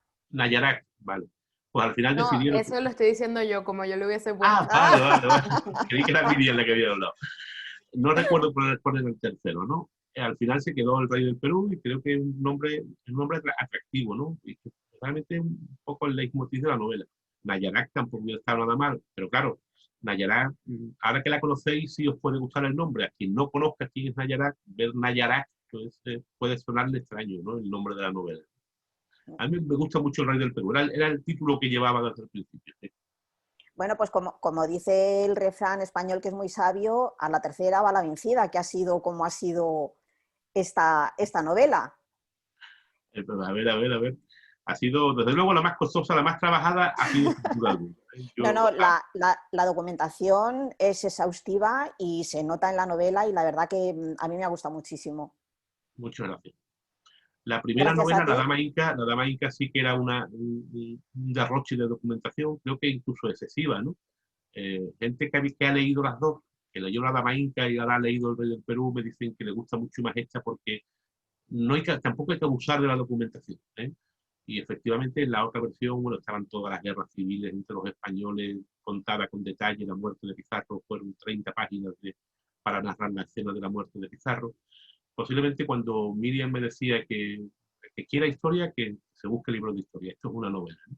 Y efectivamente lleva razón, porque en el fondo la novela histórica no es más que eso, es una historia de ficción ambientada en un escenario real, ¿no? Pero es ficción, es pura ficción la novela histórica. Pues enhorabuena porque has conseguido que nos atrape a todos. Mucha suerte. Gracias, Estefanía. Natalia. Hola, buenas tardes, Juan Pedro. Hola, Natalia, ¿qué tal? En primer lugar, felicidades porque, bueno, ya estás viendo que nos ha encantado a todos tu novela. Es que es fantástica. Es que tú cuando ves esta novela y dices, madre mía, 700 páginas, ¿qué me va a contar? Y es que te atrapa, o sea, es que no puedes dejar de leer. Quieres saber más y más y más. Y me ha gustado mucho cómo has usado el prólogo para meternos en la novela, cómo se define a sí mismo Gonzalo, que era, lo tengo por aquí, que era ambicioso, insaciable de oro y de gloria, concupisciente, tortuoso, intemperante. claro, dice, y traidor, ¿cómo me llaman a mí traidor? Es imposible con lo que yo amo a España y que digan que soy un traidor. Entonces ya te hace como, dices, bueno, esta historia tiene miga, hay que seguir adelante. Y cómo quiere aquí a Nayara, cómo en sus últimos momentos se acuerda y dice, bendita mujer, cómo la he querido, y que esa Nayara no sepa que Gonzalo en sus últimos momentos se está acordando de ella, y que ella a su vez sepa que lleva ese hijo, y dices, madre mía, si ellos supieran todo. Sí, me ha encantado la novela, es un novelón. Y desde luego es digno de recomendar porque es que no te aburre, es que volvemos a lo mismo, 700 páginas y que no te aburra, o sea, está genial. El prólogo era un riesgo.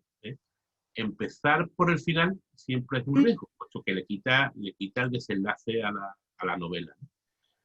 Pero bueno, yo asumí ese riesgo y creo que puede plantear el contexto. No va a llevar al lector a engaño. Es decir, aquí no va a haber un final sorprendente más allá del niño de Nayara que lleva en sus entrañas, ¿no? No va a haber ningún desenlace insospechado, ¿no? El desenlace ya lo conoce usted. Ahora, ¿está usted interesado en saber cómo se llega a este desenlace? Ese era el riesgo del planteamiento de la novela, ¿no? Y yo creo que era un riesgo meditado y un riesgo controlado, y creo que efectivamente merece la pena saber cómo se llega a ese desenlace, ¿no? Y sobre todo merece la pena conocer cuál eran esos dos mundos que posteriormente se unen para construir el nuevo mundo, ¿no? que así se llama, el subcontinente americano. Sí. Además, me ha gustado mucho el mapa que viene, porque así hemos podido ver cómo eran las batallas. O sea, de pronto estabas en Lima y mirabas a Cuzco y estás en Cajamarca. Nada, ubicaba, sí. Eso no es obra mía, ¿eh? Eso te garantizo que yo el dibujo de chico sí, pero ya no. Esto es obra de la editorial. Sí, pues muy bien. No sé cómo se llama la cubierta, no sé cómo se llama lo del interior del libro, pero desde luego está fantásticamente bien maquetado y el dossier, bueno, de 10. Así que muchísimas gracias, mucha suerte y muchas ventas. Muchas gracias. Mira, y un comentario al hilo de lo que has dicho del prólogo y de los mapas y tal. ¿Os habéis dado cuenta que no había echado de menos un glosario? No. A pesar de la cantidad de palabras quechuas que existen, ¿no habéis echado de menos un glosario? ¿Verdad que no? No, nada, muy bien. Porque entienden perfectamente. Hay muchísimas palabras incas en el texto, ¿no? Pero creo que están en un contexto que se lee perfectamente sin tener necesidad de irte a ver qué significa la palabra huyo, la palabra raca, o la palabra... Esos pies de página que ocupan una página entera. Efectivamente. También lo hablamos sobre el glosario y vimos que no hacía falta. Sí. Pues nada, es que has tenido la deferencia de explicar cada término, lo explicas al lado, con lo cual facilita muchísimo el trabajo al lector. Claro que sí, claro, efectivamente, así es. Yo tenía hecho el glosario, efectivamente hubiera sido más complicado obligar al lector a buscar. Efectivamente. Has dicho una cosa antes que también me encanta, que es el nombre de los meses incas. Ha dicho Amparo, creo, ¿no? El nombre de los meses incas, ¿no? Más que el nombre inca, que efectivamente, bueno, puede ser eufónico, es el significado, ¿no? Qué cosa más bonita, cómo llamaban a los meses, el mes de la siembra de la papa, o el mes del riego de la sementera. Qué cosa más bonita por ese amor que tenían los incas por la naturaleza, ¿no? En definitiva, era la ley de su vida, la naturaleza, las leyes de la naturaleza. Sí, además ese enfado de Nayara cada vez que Gonzalo decía Perú, decía, ¿pero qué Perú? ¿Qué es Perú? Los indios, claro. Pero figuráis que lleguen a decirnos, que llegue alguien a España diciendo que somos, yo qué sé, no, yo soy inca, yo no soy indio. ¿Por qué me dice usted indio? Si yo soy inca, ¿y el Perú qué es? ¿El Perú qué es? Claro, tampoco quería abusar de ese desconcierto de Nayara, reiterarlo mucho, pero sí creo que ha calado, ¿no? El cómo tener que aceptar nuevos nombres, nuevas denominaciones, acostumbrarse a términos que para ellos no significaban nada, ¿no? Creo que queda Perdona, constancia de esta extrañeza, ¿no? pero es que la has hecho muy fiel a sus convicciones, porque ella desde el minuto cero dijo que ella no se echaba el agua y se murió sin echarse el agua. Ni se cambiaba el nombre, tampoco se quiso cambiar el nombre. Efectivamente. Una mujer ahí empoderada. No, además es verdad, como eran tantísimos incas los que se bautizaban, hacían una ceremonia multitudinaria y todos los que participaban en esa ceremonia se llamaban Inés o Catalina o Juan o Pedro. Sí, es verdad. Eran cientos o miles de pobres hombres que ya se llamaban exactamente igual. Sí, sí. Pues ella yo lo que la he querido distanciar de Malinche.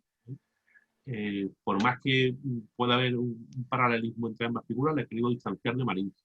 Ella efectivamente, por más que se ponga al lado de los castellanos, ella conserva su vestimenta. Ella nunca viste como española.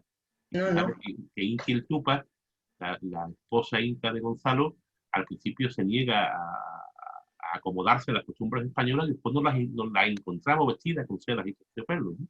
Nayaras no, Nayaraba con su túnica, con su axu y con su ñañaraki y su lauto, y no cede a esa costumbre del bautizo, del cambio de nombre. Aparte, el nombre de Nayara es precioso, ¿no? La que tiene muchos deseos.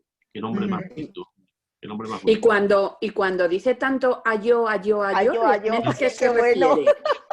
Eran exclamaciones. Eran exclamaciones de lamento. Ayo era exclamación como ay, y ayadi eran exclamaciones de alegría. Eso lo encontré, no sabría, lo encontré al final, y ya lo metí en varios pasajes de la novela. Ahora mismo no sabría deciros en qué texto lo encontré. Es que yo he estado mirando y pone que no sé, que puede llegar a querer decir hasta que significa águila. No. Yo ahora mismo no soy capaz de decirte dónde lo encontré, pero lo encontré, me gustó y me documenté y efectivamente no tiene traducción, ¿eh? Ayo no tiene traducción. Eran exclamaciones de alegría o de lamento. Hombre, yo pensaba que era eso. Realmente, según vas leyendo, da a entender esto, de que es, madre mía, la que se me viene encima.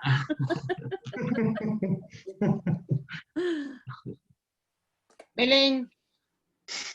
Pues, hola, bueno, mira, lo primero que te quiero enseñar, pues que me sonaba tu nombre muchísimo, yo no había leído nunca nada antes, y digo, pero si es que este autor me suena, pues me lo regaló un amigo hace muy poquito, hace un tiempo, y lo tenía en la estantería y digo, es la tercera parte de la trilogía, digo, pero vamos, me lo voy a leer, porque sé que se puede leer independiente. Sí, se puede leer independientemente. Sí. Aquí está. Bueno, lo primero que, como decía Natalia, empezar por... Bueno, yo soy una fanática de la novela histórica y de toda la época del descubrimiento en general. Me gusta muchísimo, aunque soy una inculta, pero me gusta mucho. Para empezar, a mí, todo lo de Machu Picchu ya, en el momento en que vi Perú, yo ya lo hubiera querido leer sí o sí, porque mi padre, que era marino mercante, en los años 60 estuvo en Machu Picchu. Y claro, esas cosas en esas épocas... Y yo tengo una foto de mi padre, está en su casa, pues allí. Y entonces, pues bueno, es una cosa que hemos vivido mucho en casa y que siempre me ha llamado mucho la atención. O sea que agradezco que lo metieras ahí en la novela, porque hablar de Perú sin Machu Picchu. Efectivamente. Y empezar por ese final, ¿no? Me pareció, como decía Natalia, súper arriesgado, ¿no? Pero porque de repente, solo leerlo de, mira, es que me lo he apuntado porque me pareció tremendo. Tenía que afrontar la muerte inmediata como el buen Pizarro que era, aunque esa muerte ignominiosa no la mereciese el buen Pizarro que era.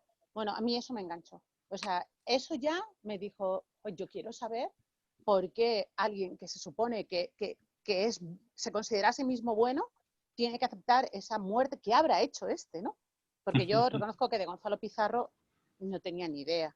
Sí que había Pizarro, sí, algo de Hernando, pero sinceramente, o sea, no, ni siquiera de Juan, o sea, no sabía ni que existían, ¿para qué voy a decir otra cosa? Bueno, Nayarak, pues como ya han dicho mis compañeras, es maravillosa, o sea, es que es sabes que no es real porque es imposible que hubiera todos esos datos sobre alguien, pero realmente lo es. Y para mí, leer tu novela ha sido como asistir a una clase magistral de estas de la universidad, que había tortas por encontrar hueco y que terminabas ahí en la ventana sentada, porque es que yo lo he hecho eso, en mi generación, que éramos tropecientos mil, pues te sentabas en la ventana para ir a hablar a ese profesor y yo me imaginaba, está tan bien ambientada, está todo tan bien contado, que es como si tú estás arriba, así en un balconcito, y estás viendo todo lo que está pasando, toda la novela en una cúpula abajo, ¿no?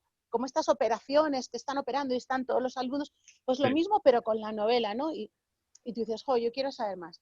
Y luego me gustaría, porque me han quitado miles de preguntas, que me hablaras, porque esta bueno, es que es, con perdón, es asqueroso, es malo, re malo, de Antón de Castroviejo. O sea, es que me parece, de repente va y aparece por ahí, digo, ¡ay, va! ¿Y este cómo ha conseguido llegar aquí? ¿Cómo la tiene, se la tiene guardada? Bueno, a mí me ha encantado cómo se va escondiendo, cómo le pilla Nayarat, cómo le sigue. ¿Existió de verdad alguien parecido? ¿Ese nombre existe? Esto ya sé que no le mandaría, es totalmente inventado. Es un personaje de ficción, sí. ¿Y en qué te has inspirado en alguien así en No, concreto? no, realmente no me inspiré en alguien. Ese personaje aparecía en la segunda versión de la novela, La hija del marqués. Era un personaje fundamental en esa segunda versión desechada. Y quise recuperarlo, ¿no? Y lo hablé con Miriam y lo quise recuperar para la tercera parte, aunque lo metí en la primera parte como aquel que intenta violar a Nayarak, sí, y es la que provoca el conocimiento entre ambos. Era un sicario, en definitiva, y sicarios existieron mucho en la historia de España. En este caso, lo curioso es que es la corte quien lo manda, ¿no? Al mismo tiempo que manda a un hombre justo y un hombre prudente, sensato, como era el juez don Pedro de la Gacha, dice el duque de Alba que eso no va a ser bastante para poder acabar con lo que está pasando en el Perú, que hace falta alguien de más colmillo, ¿no? Y mandan a Antón de Castroviejo. Es un personaje singular, bastante odioso, es cierto, ¿no? Acerca del cual me costó muchísimo, os confieso que me costó muchísimo el desenlace. Yo no sabía qué hacer con ese personaje, no sabía cómo iba a acabar el tema, ¿no? Al final se me ocurrió ese episodio sobrenatural que yo en mis novelas jamás he tocado lo sobrenatural porque no me gusta la ciencia ficción. Y decidí al final que fuera el Supai, el famoso Supai, que es otro protagonista que está al lado de Nayarak permanentemente, que sea en esta ocasión quien la proteja en vez de martirizarla anunciando muertes cercanas e inmediatas, que sea quien la proteja frente a Antón de Castroviejo. Y bueno, me dio por salir por ahí, no es que yo esté muy contento del desenlace, ¿eh? O lo confieso porque no soy muy amigo de lo esotérico, ¿no? Pero bueno, era lo que se me ocurrió y pero no no encontré se nada sale mejor. o sea, como ella era parte de Nayarak, igual que ella era, pues tenía el pelo negro y era muy guapa o lo que fuera, el Supai era pues parte de ella, por lo menos yo lo vi así. Entonces, a mí en ningún momento me pareció nada raro, o sea, yo creo que estaba tan metido eso en Pues me alegro. en la novela que a mí ni me chocó ni nada. De hecho, además, yo soy muy expresiva, ¿no? Y entonces yo cuando lo estaba leyendo le decía, toma, se la carga, se la carga. O sea, sí, yo es que disfruto así con los libros y soy muy, muy expresiva. Y ya una última pregunta, ¿te ha ayudado alguna fémina a meter? Porque es que Nayarak es tan increíble que digo, jolín, qué hombre, que a mí me costaría muchísimo meterme en la cabeza de un hombre y ver todo desde ese lado. Pues no solo lo ves desde el lado femenino, sino encima del lado femenino de una cultura totalmente diferente. Entonces, que si te ha ayudado alguna señorita, No. jolín, pues enhorabuena porque es increíble, o sea, fenomenal, sí. vamos. Quien haya conocido otras obras mías sabrá que soy, lo he dicho antes, ¿no? Un amante espiritual de la mujer como persona humana, ¿no? Se nota, ¿eh? Y me encanta la mujer protagonista de la novela, ¿no? Si alguna vez leído La Fuente de Oro, os encontraréis con un personaje también fabuloso que es Lele Gavilán. Es una chica humilde de Jerez que se enamora de un rico bodeguero, ¿no? Puede parecer la clásica historia de amor, pero no, esa novela es mucho más. Y Lele es un personaje vigorosísimo desde el punto de vista psicológico, desde el punto de vista humano. Hay quien me dice, lo mismo que tú me has preguntado, ha habido gente que me lo ha afirmado. Esto te lo ha escrito una mujer, porque tú no puedes saber estas cosas. El otro día me lo dijo mi hermana, mi hermana. Y le digo, Maribel, ¿te consta que no? ¿Te consta que no? Pero bueno, al final no somos más que seres humanos. La mujer piensa de forma diferente al hombre. Yo creo que no. Todos los hombres tenemos una parte femenina. Eso es algo innegable, ¿no? A mí no me cuesta trabajo ninguno escribir desde el punto de vista de una mujer. Más aún, creo que me es más fácil que desde el punto de vista de un hombre. Saber lo que una mujer siente en todos los aspectos de la vida, desde el parto hasta el sexo, hasta el día a día de la vida, no me causa ningún tipo de dificultad. Creo que, no sé, será que mi parte femenina es más poderosa, pero me es muy fácil, me es realmente fácil. Además, estoy muy orgulloso de mis personajes femeninos, ¿no? A mí Miriam me enseñó que los personajes de una novela tienen que tener fuerza. Esos personajes que se olvidan al día siguiente no valen para nada. Un personaje tiene que tener fuerza, sea hombre o mujer, ¿no? Y yo intento dotar a mis personajes de esa fuerza, de verosimilitud, de que demuestre sentimientos, ¿no? Y que sea profundamente humano, como decía el otro, o fieramente humano, ¿no? Y de verdad que me es muy fácil escribir desde el punto de vista de la mujer, y creo incluso que es más fácil porque las mujeres tenéis tal abanico de posibilidades, de sentimientos, y es que soy el origen del mundo, ¿no? Sois las que engendráis la vida, ¿no? Es muy fácil, tenéis tanto poder en vuestras manos, y no hablo de empoderamiento, que uno de vosotros lo ha dicho anteriormente, es una palabra que particularmente no me gusta, ¿no? Pero sois tan poderosas, que escribir desde el punto de vista de una mujer no es más que cumplir una aspiración, ¿no? Ser tan poderosas como sois vosotros, y hablo desde el punto de vista humano, no desde el punto de vista ni político ni ideológico, simplemente como seres humanos, ¿no? El poder que tiene la mujer, tenéis el poder de la vida. Con eso está dicho todo, ¿no? Me es muy fácil y me es muy hermoso escribir desde el punto de vista de la mujer, ¿no? Pues muchísimas gracias por esa empatía como mujer que soy.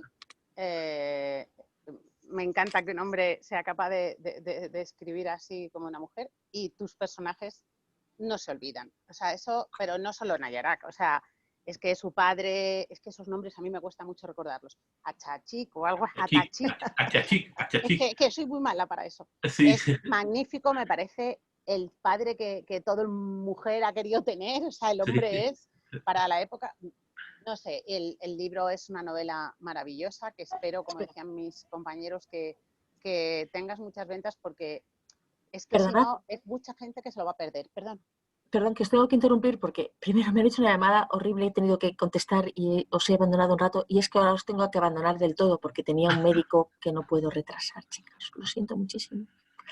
Mire, que sea algo muy leve, ¿eh? Es leve. Juan Pedro. No te preocupes, Miriam. Te llamo luego, perdonadme, de verdad, porque es que la llamada no me la esperaba, pero sí que me tengo que marchar, lo siento mucho. Cuídate. No te preocupes, Miriam. Estoy gustísimo, ¿eh? Ya te dejo en buenas manos. Venga. Estoy gustísimo, así que sin problema. Un beso. Cuídate. Bueno, pues nada, solo eso, que muchísimas gracias y que vendas mucho, porque si no serán personas que se perderán una novela como esta, que, bueno, no es por decirlo, es que es magnífica. Pues, muchísimas gracias. Que un autor sea más o menos leído, hoy, como bien sabéis, depende muchísimo del boca a boca, por mucho que se haga publicidad, y mira que la editorial en esta novela, ahora que no está Miriam, lo puedo decir, se está volcando, ¿no? Sí, pero está Laura, Juan Pedro. Está Laura. ¿Dónde está Laura? No la veo. ¡Hola! Hola. Se está volcando en todos los sentidos. Laura ha hecho un trabajo inmenso en el tema de comunicación, hasta el punto de que voy a estar en los principales programas de difusión nacional, ¿no? Pero al final el boca a boca es lo fundamental, ¿no? Y si la novela os ha gustado, de verdad, no privaron nada en decirlo, ¿eh? No. No tengáis ningún tipo de problema en decirlo, ¿eh? Para nada. Descuida. Es que no se puede decir nada malo. No lo haremos. Flor. Pero Buenas tardes a todos. Hola, Flor. Buenas tardes. Encantada de conocerte, Juan Pedro. Igualmente. Darte la enhorabuena por la novela, porque es de las mejores que he leído. He aprendido un montón, me he sentido como si estuviese allí en todo momento. O sea, la ambientación y todo perfecto. Y bueno, como ya todos mis compañeros han preguntado tanto, yo simplemente comentar la impresión que a mí me queda al finalizar la novela. Yo creo que la relación entre Gonzalo y Nayarak pues representa cómo hubiese sido, representa cómo tendría que haber sido la relación entre los españoles y los incas cuando se encuentran, porque Gonzalo respeta a Nayarak, no la fuerza en ningún momento. Entonces los españoles tendrían que haber sido su comportamiento como él trata a Nayarak, y Nayarak representa al mundo inca que acepta al Baricocha aquel, se enamora de él a pesar de ser distinto. Entonces yo creo que para mí, bueno, esa es la conclusión que yo saqué al final, que esa relación representa cómo hubiese sido el ideal del choque de las dos culturas, igual que fue la relación de Gonzalo y Nayarak. Él no intenta cambiarla y ella lo acepta también como es, y yo creo que eso, que para mí, no sé lo que opinas tú. Sí, posiblemente. Yo debo decir que a mí no me gusta escribir con moralejas, ¿eh? Yo cuando escribo, como hemos hablado al principio, me gusta entretener, me gusta hacer una historia amena y distraer al lector y pasarlo yo bien escribiendo. Pero no dejo de reconocer que en este caso me salió una moraleja, y el hecho de dejar a Nayarak preñada es la guinda de la moraleja, ¿no? Es la nueva civilización que nace de la unión de esos dos mundos. Tú has puesto ahora un matiz, que es que la relación entre ambos, que efectivamente yo intento plasmar la unión de los dos mundos, ¿no? Tú me dices, y no va descaminada, que esa debería haber sido la relación ideal o la unión ideal entre los dos mundos, ¿no? Sí, posiblemente sea así, pero no dejes, Flor, de olvidar que realmente aquí quien renuncia es Nayarak. Renuncia, aunque ella se aferre a sus dioses, se aferre a su religión, se aferre a su nombre, se aferre a sus vestimentas, quien pierde a sus hermanos, quien pierde a su padre, quien pierde los asideros de su mundo, quien lo pierde todo, es Nayarak.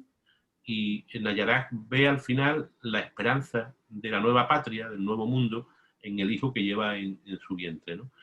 En derecho llamaríamos a esto una fusión por absorción, ¿no? Es un mundo el que absorbe al otro, no se unen en plano de igualdad. Ojalá hubiera podido hacer así, pero lo perfecto no existe en este mundo, ¿no? Fue una fusión por absorción. La cultura española o el mundo español absorbe al mundo inca, pero al final lo que se produce, el resultado de esa fusión por absorción, es un mundo nuevo, una raza nueva, una civilización nueva, en la que evidentemente predomina aquello que fue más poderoso, predomina el lenguaje, predomina la religión, sigue predominando, pero no olvidemos que hay mucho todavía del inca en el mestizo peruano o de azteca en el mestizo de México, ¿no? Curiosamente, además, donde más se produce esa mezcla es en Centroamérica y en el norte de Sudamérica, porque fijaros cómo en otros países como Chile, como Argentina, esa mezcla no se produce, y en cambio sucedieron acontecimientos muy similares a lo que acontecen en el norte de Sudamérica. ¿El por qué? Pues es una pregunta que merecería una reflexión especial. Posiblemente sea que aparte de españoles llegaron otros pueblos y no se mezclaron o no respetaron igual que los españoles a los indígenas, ¿no? Tal vez fuera eso. Muchísimas gracias por tu novela, espero que tengas mucho éxito. Yo creo que sí, porque es fantástica y vamos, por mi parte no dejaré de recomendarla porque es muy buena novela. Muchísimas gracias, Flor. Gracias. Amén. Hola, buenas tardes a todos. Hola, Mame, buenas tardes. A me dar la tos, perdón. Ponte la mascarilla, anda, ponte la mascarilla. Perdón. Pues estoy aislada en mi casa, no puedo salir, han hecho una prueba a mis hijos y hasta que no nos den el resultado aquí estamos confinados, así que estamos como queremos. Lo siento mucho, En Ali. fin, bueno, ¿qué se le va a hacer? ¿Qué vamos a hacer? Me ha gustado muchísimo tu novela, Juan Pedro, mi más sincera enhorabuena. Como todos, sumarme sobre todo a ese personaje de Nayara que a mí me ha fascinado. Me parece increíble, se ve que disfrutas muchísimo escribiendo, pero yo lo que sé que se ve que disfrutas muchísimo creando. Me imagino que no tiene que ser lo mismo escribir sobre unos personajes que han sido reales, como pueden ser los hermanos Pizarro, como dejar libre esa creatividad en la parte de Nayara, es más creativa, ¿no? Más más tuya. Sí, es mucho más fácil escribir sobre lo que tú creas, sobre lo que tú inventas. Cuando tú inventas un personaje, eres libre para hacer con él lo que quieras. Por más que muchas veces sea el personaje el que te diga por dónde quiere ir, que eso pasa, eso no es una metáfora tonta, eso pasa muchas veces. Tú piensas en un personaje y piensas que va a ir por ahí y el personaje ese te descarría y se va por otros sitios que tú consigas dominarlo, ¿no? Es más fácil escribir sobre lo que no existió, puesto que eres libre de hacer con él lo que te plazca, que escribir sobre alguien que tiene un trasfondo real, puesto que tienes que estar sujeto a la verdad histórica, ¿no? Por más que nos podamos permitir licencias literarias. Claro, yo a Gonzalo Pizarro tuve que tener la servidumbre de que él estuvo en determinados momentos y en determinadas circunstancias y bajo ciertas premisas en ciertos lugares. Y tenía que respetar eso si quería ser medianamente verosímil. Y tuve que adecuar la vida y la peripecia de Nayarak a esa realidad de Gonzalo, ¿no? Por eso os puede gustar tanto las 300 primeras páginas donde nos encontramos a una Nayarak absolutamente libre, que hacemos con ella lo que queremos. Ella es libre y por tanto se puede hacer lo que se quiera con ella porque no hay ninguna verdad histórica que respetar más allá que los episodios de la llegada de los españoles. Ya el resto de la vida de Nayarak, más allá de Machu Picchu y tal, está condicionado por la verdad histórica, ¿no? Y por tanto intento minimizar los acontecimientos históricos para que la ficción predomine. Veréis que no hay una descripción exhaustiva de batallas, ni mucho menos.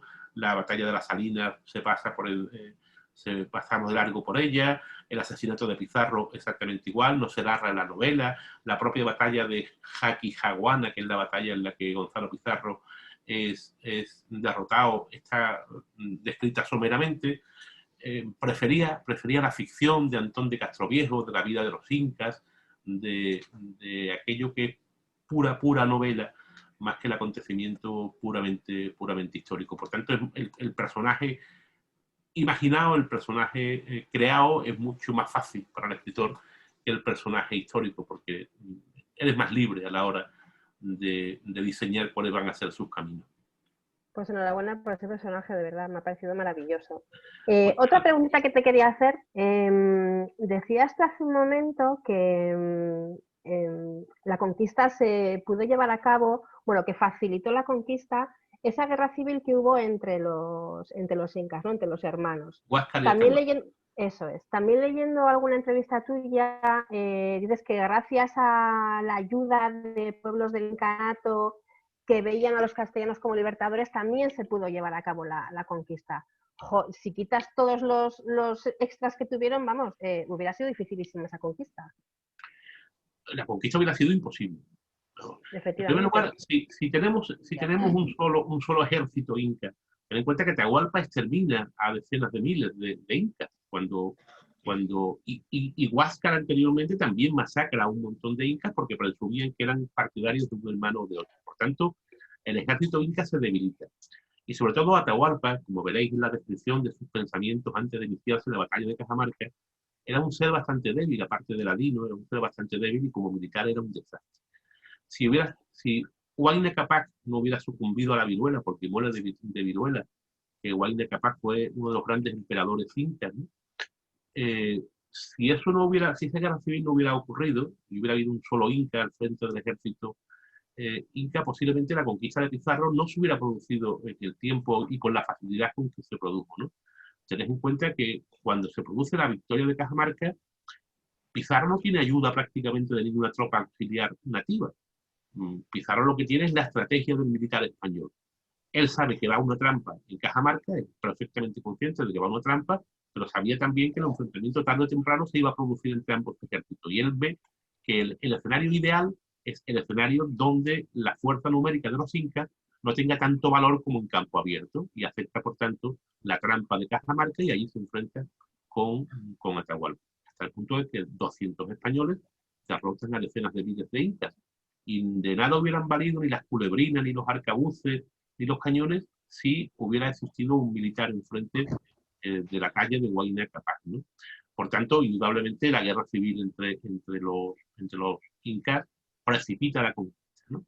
Y posteriormente, es verdad que muchísimos nativos del Tahuantinsuyo se acercan a los españoles y se ponen de su lado porque ven en ellos a sus libertadores. No olvidemos que los incas, más allá de esa dulzura de la civilización inca en comparación con la azteca, también eran crueles en la victoria.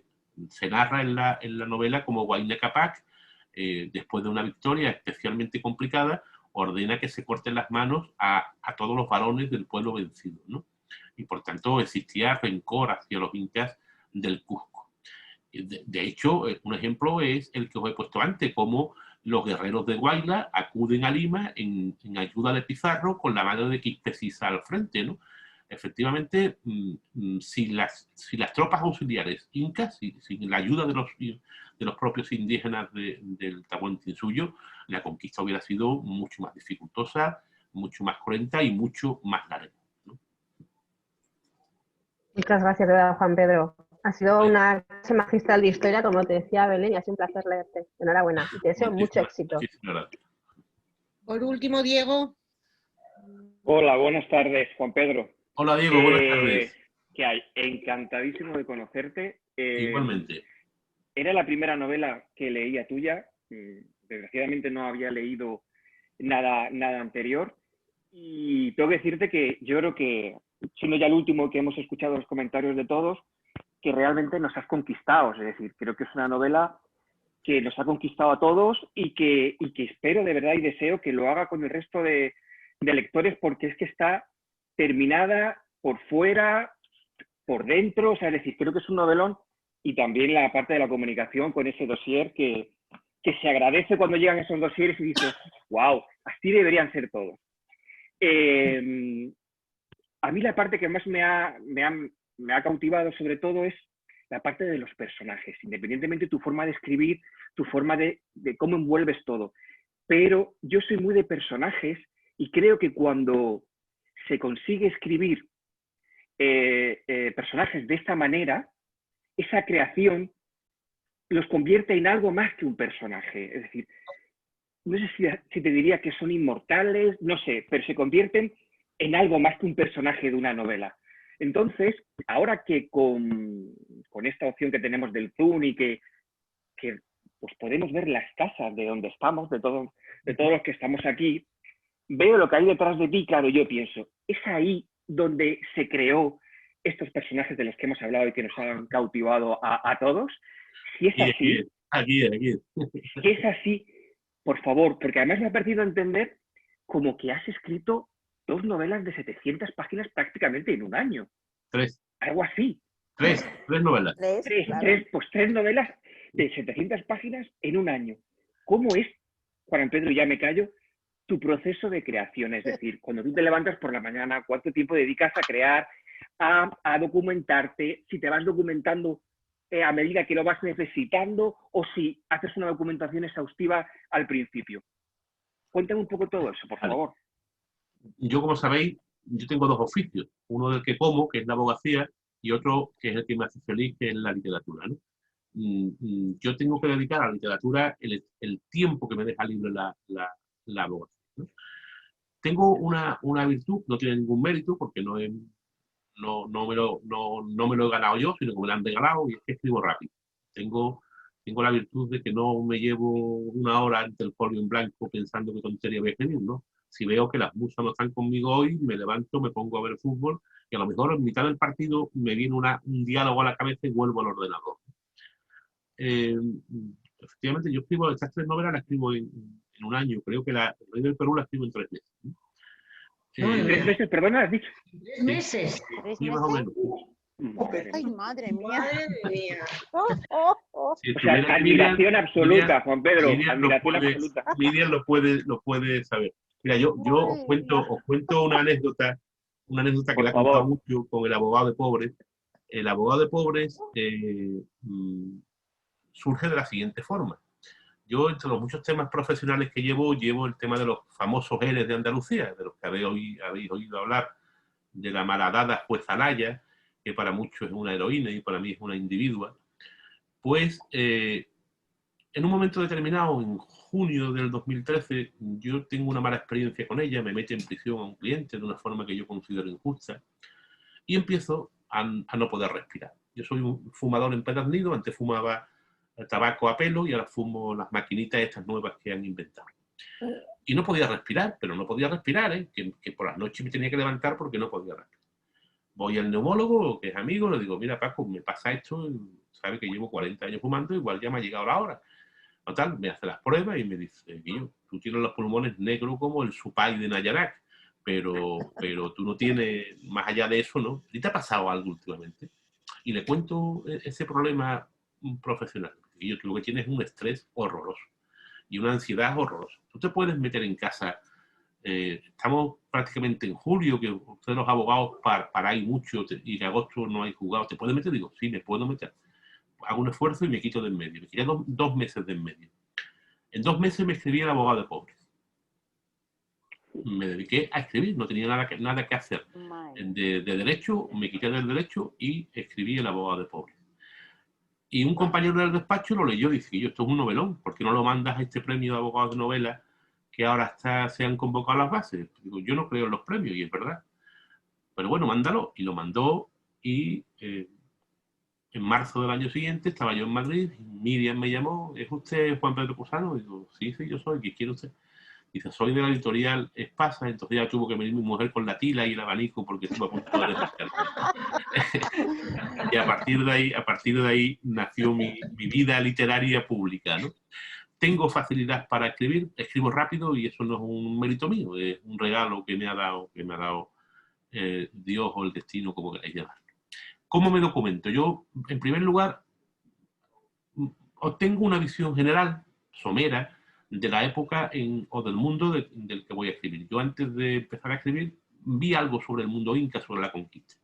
Pero yo necesito escribir. Yo no puedo estar un año documentándome como hacen otros autores que me dicen, no, yo me he llevado 6 meses documentándome y a los 6 meses he empezado a escribir. Yo me vuelvo loco. Yo si no estoy escribiendo me vuelvo loco. Yo tengo que escribir. Paso 2 días leyendo y al tercero ya estoy escribiendo. Y escribo sin ningún tipo de guión previo, sin análisis previo. Yo no sé qué va a salir de la novela. Yo muchas veces lo cuento. Yo tengo una novela de 300 páginas de una novela que se llama El Sextercio de Trajano, que es, la escribí, bueno, llevo 10 años con ellas escritas. Es la historia de un sextercio desde que se acuña hasta la época actual, ¿no? Bueno, pues soy incapaz de acabarla y he tirado 300 páginas a la basura. Soy incapaz de acabarla porque no sé cómo acabarla. Por tanto, yo empiezo a escribir sin saber en qué va a desembocar la novela. Hombre, es verdad que una novela histórica como la del Rey del Perú, tú sabes el final. El final es el que te marca el escenario histórico, ¿no? Pero no sé cuál va a ser la ficción, cómo se va a desenvolver, y a medida que voy escribiendo, pues me van naciendo las ideas. Y la pregunta que me hacía es muy buena. Yo me documento al mismo tiempo que voy escribiendo. Yo estoy escribiendo y en un momento determinado necesito, no sé, saber... En esta versión no aparecen los oidores de Lima, ¿no? Porque un oidor de Lima fue un personaje, don Diego, no me acuerdo del apellido, fue un personaje crucial en la derrota de Gonzalo. Tuve que documentarme sobre la audiencia de Lima, pues fue en ese momento cuando acudo a documentarme sobre los oidores, sobre la audiencia de Lima. Me documento a medida que lo voy necesitando, ¿no? No me llevo 6 meses documentándome porque me volvería loco. Pues oye, pues fenomenal. Muchísimas gracias. No sé llamarte el Stephen King de la novela histórica por esa capacidad para escribir. Desde luego espero que Laura y sus compañeros sepan aprovecharlo y podamos tener la oportunidad de... Yo además que soy muy amante de la novela negra, he buceado y he visto que tienes un par de novelas negras. La anterior que tuviste, Matar a un tertuliano, creo, y tenías por ahí otra. Las muertes pequeñas, una que autopubliqué yo. Exactamente, Las muertes pequeñas. Las muertes pequeñas. O sea que... Y con el abogado de pobres, que también me ha cautivado bastante el abogado de pobres, me ha generado mucho interés, o sea que ¿La has leído el abogado de pobres? Por ahí. No, pienso leerla. Pienso leerla porque me ha llamado mucho la atención, o sea que espero que nos volvamos a ver pronto y comentemos eso precisamente. Estupendo. Encantado. Pedro, es maravillosa, Diego. Perdóname. El abogado de pobres es maravillosa. Ha dicho que no. Guay. Ha dicho que no. No, ha dicho que no. No. Pues ya hemos preguntado todos, ahora nos vamos a hacer la fotografía de grupo con el libro todo. Como no podemos presenciar aquí. ¿Cómo se hace? Así. Pues cogiendo el libro. Ya lo hago yo. Pepa se encarga de hacer ella la foto. Ay, perdón. Una, otra. Ya está. Pues ha sido un placer. Muchas gracias, Juan Pedro. Muchas gracias. Me lo he pasado bomba, ¿eh? Ha sido un placer, Pedro. Sí, si ya ha sido apasionante leerte, más todavía ha sido escucharte. Y espero que algún día podamos conocerte personalmente y bueno. Eso significará que ha pasado la pesadilla. Ojalá. Pues sí, ojalá. Mucha suerte, muchos éxitos. Yo doy fe que en persona es mucho mejor, ¿eh? También. Pues nada, esperemos que podamos... Hemos estado 2 veces juntos. Hola, 2 veces. Oye, que muchísimas gracias, que me lo he pasado estupendamente hablando con ustedes y ojalá haya más oportunidades y de conoceros personalmente y daros un abrazo. Seguro que sí. Que ya estamos echando de menos los abrazos y los Mucho. Pues un besazo enorme. Muchas gracias. Muchísimas gracias a todos vosotros, a todas vosotras. Chao, Laura. Cuidaros mucho. Chao, Laura. Muy pronto. Saludos.